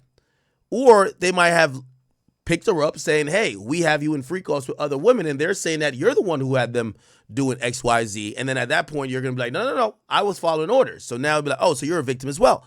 So regardless of how, if they called Gina, and if victim 3 is Gina, if they called her witness 3, that means she must have talked to the government. Now, here's the thing I keep telling you. She's Diddy's bottom bit. You know what I mean? Now, I think there's a few people hedging their bets saying, yeah, Diddy might be cooked, and if he's cooked, shit, I'll stick a fork in him. But if he's not cooked, I know he gonna respect my loyalty. And I think that's Gina. I think she don't know what side to pick. Cassie already picked her side. She's just going for the money. She's like, yo, if this motherfucker's not done, shit, I still want to be on the Diddy squad, And even though she's listed as victim 3, apparently she's missing. Now, let's play Attorney Simone talking about this. Here we go. Attorney Simone, I am live from the Diddy trial, but I didn't want the content to stop. So here's a breakdown of how Gina got her secret settlement. This is from last week, so I kind of compiled it together, but you'll see. Let me know what questions you have in the chat, but this is a breakdown of how Diddy is working out secret settlements both for Gina and other witnesses that the defense is particularly concerned about. Let me know your thoughts in the chat. Drop your comments down below. Okay, so she thinks that Gina got a settlement, and that made Gina, maybe they had a talk to say, yo, Diddy, the feds want me to go say X, Y, and Z. I was mad at you too, but I don't want you to go to jail. You pay me, I'm not like that disloyal bitch Cassie. Cassie, her ass double dip. She took the money and she trying to send you to jail. We just want the bread. Give us the bread and we won't, I ain't going to help the government at all. Look like that's what she's saying. It's like the named victims 1 through 5 named and addressed in the indictment. They have security with them. My understanding is there's security, and they even have trackers on them. Like, you know how you can have like a air tag so that they come up missing? Yes. Even like it's serious business, because word is from my inside source, he has been tampering with witnesses. And I want him to get caught, so I want him to continue. So I don't want to speak too specifically on the kinds of tampering, but I'll say this because I've mentioned this before. Is she doing Natasha K by just like alluding to things that might be rumors, or does she know for a fact? You see, we got to be careful here. We're at court now. This is not gossip time, right? Did he do it or did he not? Okay, by the way, thank you guys for the 10. It says Pusha says UMG blocked Kendrick's verse over Drake's case, so Pusha paid 7 figures and gave them album points to get out of the deal. But if UMG has points, they're still legally responsible. Okay, I'll go back to that donation when we start talking about the Pusha T thing. Darren Fall says, didn't Diddy hang Wale over a balcony same way? Well, yeah, supposedly that's the whole allegation. Let's get into this Gina thing, though. Is she witness 3? And did she get paid off by Diddy to not participate and to go ghost? Like, apparently you can't find her. She blocked me. Yeah, she blocked me on Instagram. So I can't even pull up her Instagram here. And if you pull up her Instagram, right, she hasn't posted. Her last Instagram post is right before the trial starts. She ain't posted since. She's been ghost. So now you find out the feds have said they can't find her. She might be doing what some people thought was happening in the Tory case with the driver, just going a long vacation, right? Like, yes, could they try to put her in jail because there's a subpoena, and they probably served that subpoena to her already, and she's entitled to show up there? Of course. But would the government go as far to jail somebody they're calling a victim? That looks crazy. So it looks like, she's going to stay ghost. Oh, we can't find her. She'll pop up after the case is done. I'm pretty sure the U.S. government isn't that happy with her. Maybe marshals are trying to track her down. Because if she gets up, if she answers that subpoena, they're putting her ass on the stand. You could tell. They plan to put her on the stand. That was the conversation. Let's listen a little bit more. Before. Remember, tampering with witnesses is also one of the predicate offenses. It is number 4. D, tampering with the Queen Prodigy. I don't think no one will be stupid enough to go in federal court and lie. I think what it'll be like a Kelsey testimony, where it's like, oh, I don't remember, whatever. Oh, I was mad then. Hey, can I plead the fifth on certain shit? When they're trying to hold her into a corner. I think it would just be a mess, and she might even turn into a hostile witness at that point. But I think to avoid that, because I think the jury could look at, let's say they somehow hauled her into court and she got to speak about certain shit, because they're going to say, well, we have your interview you did with Tasha K here, where you literally said he forced you to get an abortion, he beat you here. Your stories are very similar to what we've been hearing. You don't believe that you were coerced or you were threatened by him or blah, blah. They're going to do whatever they can to get that story out. So I think rather than put her on a stand where with all due respect, Gina doesn't seem like the brightest cookie. I remember when she did an interview with Tasha K, she was like Tasha K is like, drink some water. She's like, you know what I mean? So she's not the smartest or the sharpest knife in the drawer. So you don't want your fate and 10 or 20 years of your life hanging in limbo, and she's the one that got to go up there and drop 20. Hell no. The witness, a victim, or an informant. He's continued to do this because you got to remember, Diddy doesn't play fair. He wins first, deals with consequences later. Okay, we just want to stick to some of the facts here. He files a motion to dismiss it. Well, what he's been doing with the civil witnesses, so that the ones that have civil lawsuits. Okay, it looks like she has a theory here. This is not necessarily fact. She believes that Diddy identified, him and his team identified the civil cases that were going to be potential witness in the criminal case. Now, remember, remember, they were going to bring it up in court when Diddy called Dawn's phone, or called actually Kalina, hundreds of times, or it was like dozens of times. And they're like, whoa, that's witness intimidation. That's witness tampering. Now, here's the thing. Diddy's been sued on a civil level. It's very standard that a demand letter comes out. After a demand letter comes out, sometimes litigation gets filed. And through that, you're going to have to talk to the other person's attorney. Or sometimes there's a conference and you talk to the other person. And they're saying Diddy knew the criminal case was going to come. So maybe he identified the strongest victims, right, that were also filed in civil cases, used the civil case as a shield that he can't get witness tampering charges, settled with them, but on some like, he's not going to put it in paperwork and writing, but it's like, hey, listen, you can't help I'm going to give you wanted X, I'm going to give you X and a half, but you got to go ghost, go on a long vacation, go to Bali, turn your phone off, okay? You got to do this for 2-3 months, then you could pop back up. We don't ever got to talk. That money's all yours. We'll put it in escrow until a certain date. Who knows? That's her theory. I don't necessarily think that's the case. I think Gina wants to be with Diddy. I think Gina, you see, just like how Cassie was distraught and heartbroken after she realized she stayed with Diddy for 11 years and Diddy actually had the audacity and the unmitigated gall to fucking write, my real soulmate was Kim Porter right after she passed. And Cassie's floored. It's like, damn, why I waste 10, 11 years of my life?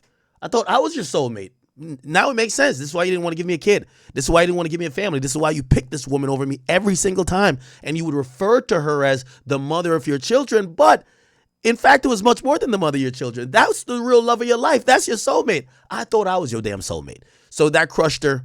That allowed her to, probably open up to some of the other people she was having sex with. And one of those guys stole her away from Diddy. Remember, let's keep with that thought. Cassie doesn't file this lawsuit. Cassie doesn't file this lawsuit, chat. Cassie doesn't file this lawsuit until Diddy newborn baby love. Okay? March or sometime in 2023. Okay? I don't know exactly when baby love was born. Okay? But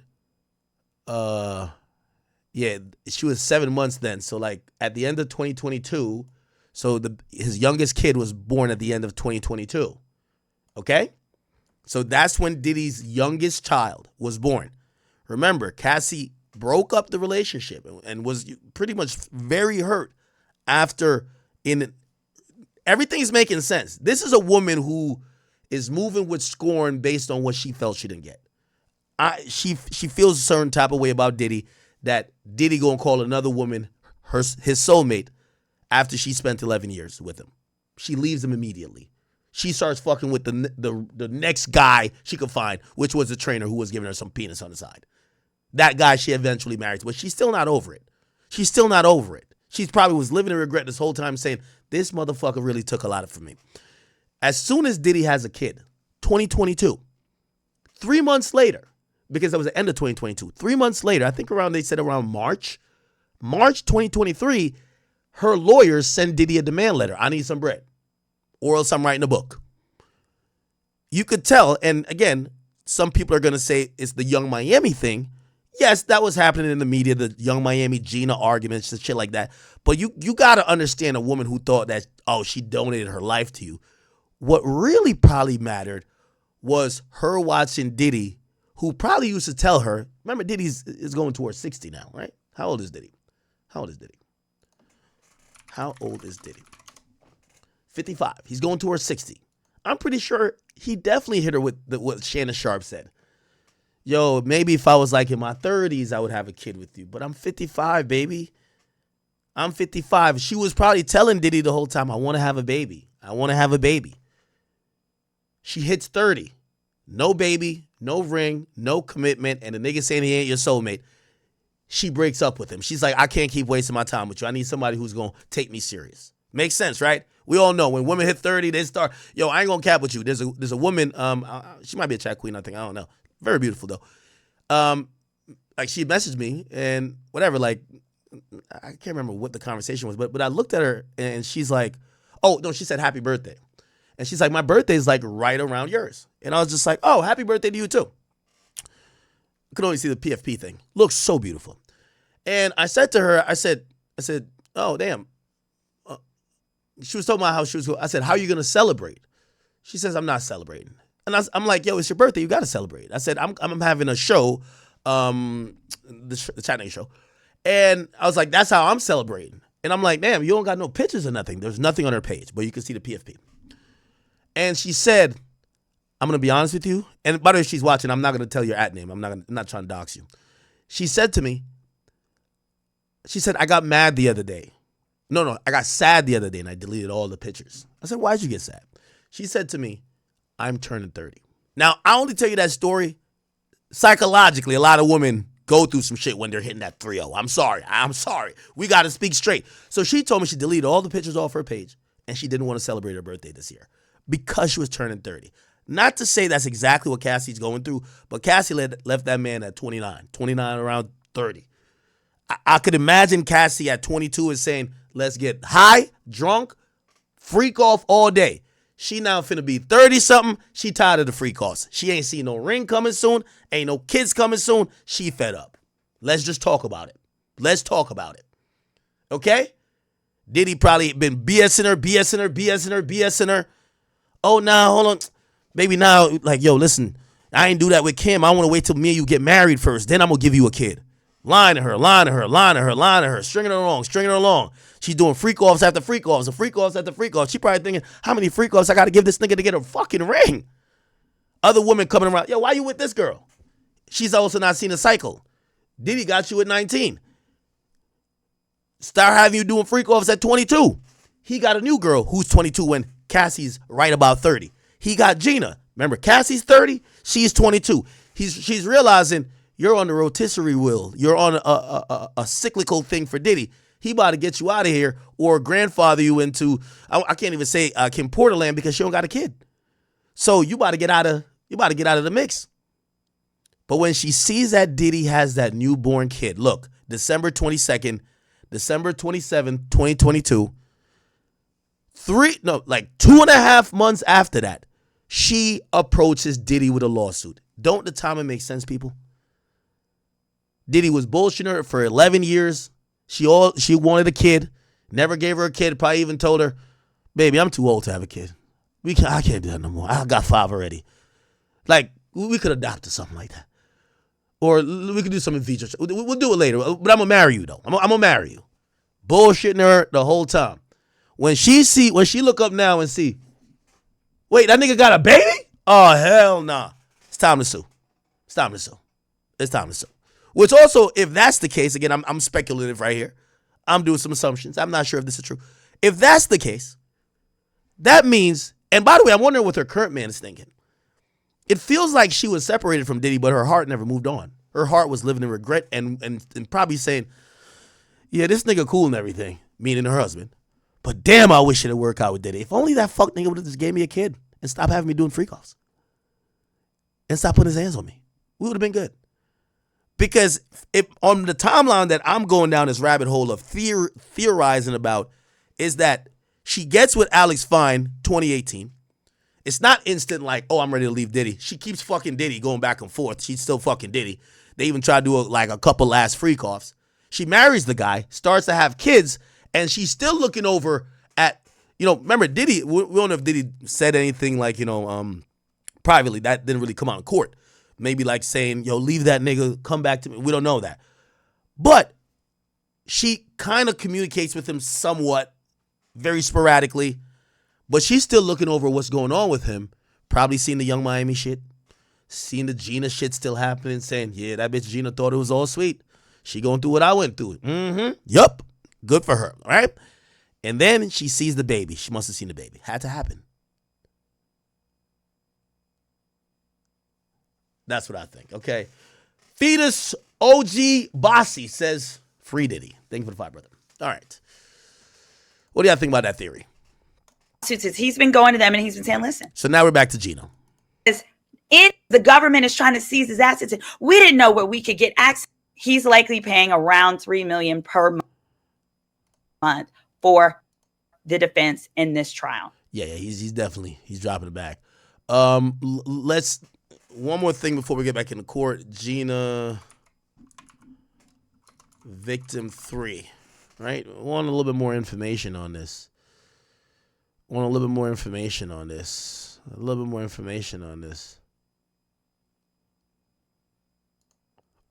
up, y'all? So as the Diddy trial proceeds, we have now found out some additional information about victim 3. Oh, she has a nice voice for like a narrator. She should do a documentary narration. Who is she?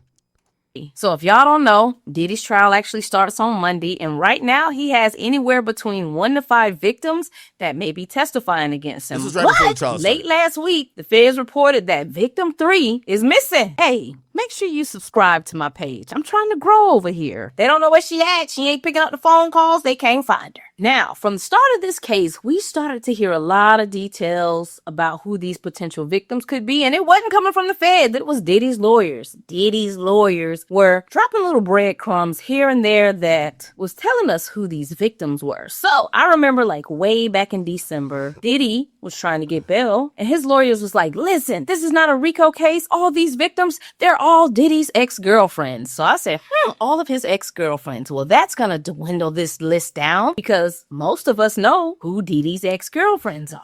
So once we learned ex-girlfriends were involved, I immediately thought about Gina Hunn. And the reason I thought about Gina is she did an interview way back in 2019 before Cassie ever filed her lawsuit. And she talked about how when she was dating Diddy, he was extremely violent towards her. He made her get abortions. She said something like he pushed her down the stairs. Let's He put the clues stomped on together, her y'all. belly. She Let's put the did clues this together. interview with Tasha K. And a lot of people didn't pay no attention to it. They thought she was just telling these weird stories. But some of us was kind of like, hey, I mean, I believe her. Sounds like Diddy to me. So when his lawyer came out and said, hey, these are all ex-girlfriends, most of us was like, okay, Cassie's one of these We're going to take a break and go into the DDG stuff. Just give me 1 second, chat. Trust. victims, and Gina most likely is one of these victims as well. Now, I don't know who the other victims are. I don't know. That's going to be interesting. Now, today, the judge came out because victim 3 is still missing. We don't know where she's at.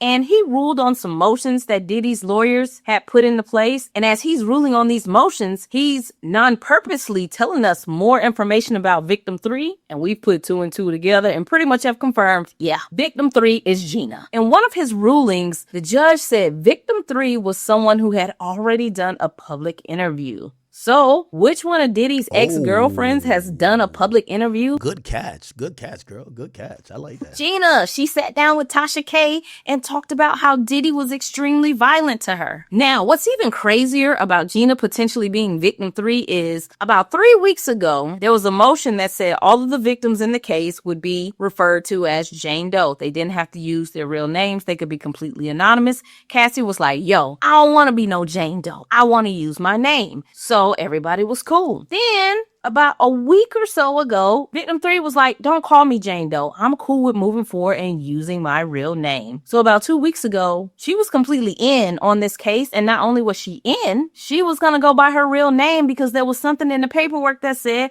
hey, she's already known to the public anyway, so it's no point in her being a Jane Doe. She was ready to testify under her name. But fast forward to today, she's missing. The feds can't get her on the phone. They can't get in contact with her. They don't know where she's at. But guess what? I don't think she's missing. This is just my speculation. I think Gina has taken a payday. I think she's disappeared on purpose. Her lawyer released a statement to TMZ and said, hey, victim 3 is going through some personal things right now. That's why it's kind of hard to get in contact with her. Listen, y'all, we saw this same play in R. Kelly's first trial. The first R. Kelly case, when he was accused of being with Sparkle's niece in a video, and the girl at the time was underage, a lot of people testified, watched that tape, and said, yes, that's Sparkle's niece. She's underage. Teachers, principals, friends. But you know who didn't testify? The victim and her family. You know why they didn't testify? Because just like Gina, they went missing. Nobody could find them when the trial started. Fast forward 20 years into the future, and R. Kelly is hit with his Fed case,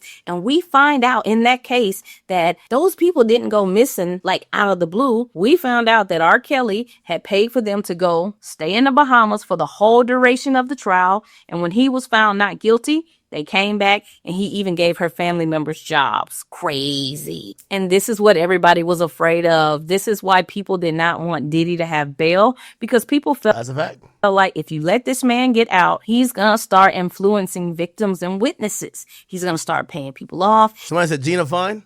Gina washed up now. I ain't gonna cap with you. No disrespect to her. She washed up now. She washed it. You could tell that the Diddy monthly allowance ain't been hitting. I watched her twerking. Gina. And I could see why Diddy was like, all right, man, let's wrap this up then. Let's wrap it up then. Yeah. Like that. Once I seen that. Now I'm a real ass, rich ass from the go. Actually, maybe she not washed. Hold up.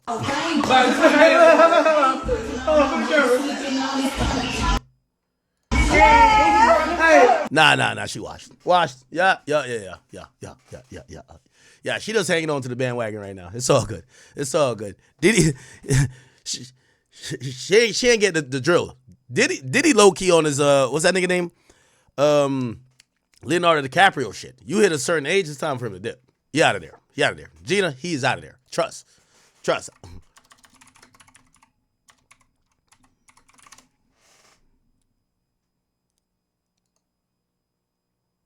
Yeah, you know the age that he left Cassie. I told you Young Miami fucked this whole thing up. But the next joint was gonna be 23. Trust. He may start threatening people. This is what we knew what was going to happen because it was rumored he did. Oh, let me see if this shit even move. Nah, this is that long back energy. I ain't gonna hold you. That's long back energy. I can't even hold you. That's long back energy.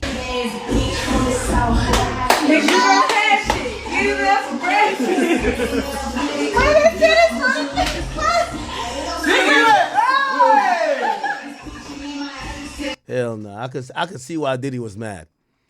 Diddy and the freak off, and Diddy probably tell her, throw it back on that nigga right now. She just throwing her whole back on the nigga. Yo, put the arch in the back, stupid. Hold on, man. Give me some more Astroglide. Put the arch in the back. Nah, I'm playing. Let me stop. These are inappropriate. I shouldn't even joke like that. I'm not mature enough for this. Yo, she just wiggling her thighs. Yo, Gina, I ain't trying to like shame you or nothing like that, but I see why you got Young Miami. Young Miami gonna throw that shit back. That's a fact. Let's look at Young Miami. This is how you supposed to. Come on, you gotta get a chick from Florida to throw it back like Young Miami twerking. Come on. Bumbo clots. See that? Yo, see that? Bumbo Ross clot. Bumbo, see? Yo, go! Oh my God. This how you get a De Leon deal. Oh my sweet Jesus. Ooh. This how you get a De Leon deal. This how you get your own show. This how you call you Shorty Wop. That's how you do it. This right here, this long back jiggling, thigh wiggling, iron board shit. I ain't dissing you, Shorty. Don't get mad at me. Yeah, she had a cute face though. The top might have been good. Still might have been good. No? But I could tell back shots was probably a pain. Yo, throw it back on me. Yo, why are you wiggling your ankles, man? What are you doing? What's that dance that they do like go like this and you keep put your legs like what dance is this? What little dance is this? He looking at it like this ain't even natural talent. This natural talent. Yo, Diddy trying to throw a stack of hundreds. You just heard nigga Young Miami she move and act like a stripper, nigga. Look. Bumba Bras Clyde. Oh shit. Oh my God. Nah, this different. I'm sorry. You see, Diddy, that's why Diddy had to come back to a black queen. But he fucked with the wrong one, a ratchet chick you can't do all that shit with. Nah, hell nah. You got to get a long back, no rhythm type girl to get off the freak off and all that type of shit on, bro. Because a chick like this, when a chick like this could twerk her ass and throw her ass like this and that type of motion that's organic, that almost is making its own beat, especially if the twerk wind don't smell crazy, you gonna have to trick on her ass. Like a chick like this, she gonna be like, yes, that nigga bought me a Maybach, bought me this, bought me that. And that's what fucked everything up, man. I told you, it's Young Miami. Bumbucklad. Jesus.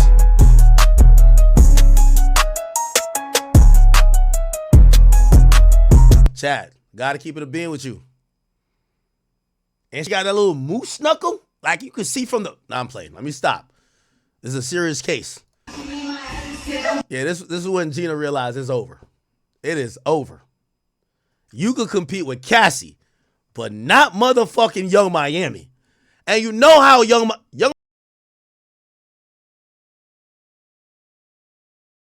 So the Diddy and Cassie situation has been getting freakier and freakier by the day. The more and more I hear about these allegations, Diddy is a freaky man, the king of the freak-offs. And Cassie, you feel me? She was young, vulnerable. But like what Ak said, she could have left. Like, Diddy was not holding her. Well, this is what's hard for me. Allegedly, Diddy wasn't holding her hostage, but she said on the video that came out in the hotel where he hit her over and drug her back, she was trying to leave one of the freak-offs. And Diddy said, "Oh no, you're not gonna leave the freak-offs. You got it. Yeah. Wait till the dude bust a nut, allegedly. Then all over you, then scrape it off, go in the other room and rub it on my nipples." That's what he wanted. It sounds so crazy to say, but that's what Diddy wanted. Like, we seen him in the robe. I thought he was just fresh out the shower, but allegedly he was probably butt naked. I'm surprised there was no baby oil on her or him, or she wiped it off. That's why he was so mad it was no baby oil on. Hey man, I genuinely feel bad for Cassie. I feel bad for her husband too, because he has to be in court and he's listening to all these things. And I don't really think Cassie's lying about anything. Like, Cassie just seems like a nice girl, probably like gentle, innocent, like, and she just wanted a career. Like, man, I'm struggling here because I want to be very, very honest about everything, like my point of view. I don't think Diddy was the best of best people, and I think everything he did to Cassie was wrong, and it was definitely manipulative and all that stuff. But like, is it sex trafficking though? Like, this is what he's charged for. Like, domestic violence, yes. Assault, yes. Like, probably a bunch of other crazy stuff, yes. But sex trafficking, bro, I don't know if you could say he was sex trafficking. But it's only day 2 of the trial. And I'm gonna be very, very unbiased about every single thing I say. It's day 2 of the trial. Diddy is he's there every day. They say that he's looking white as hell, he's gray as hell.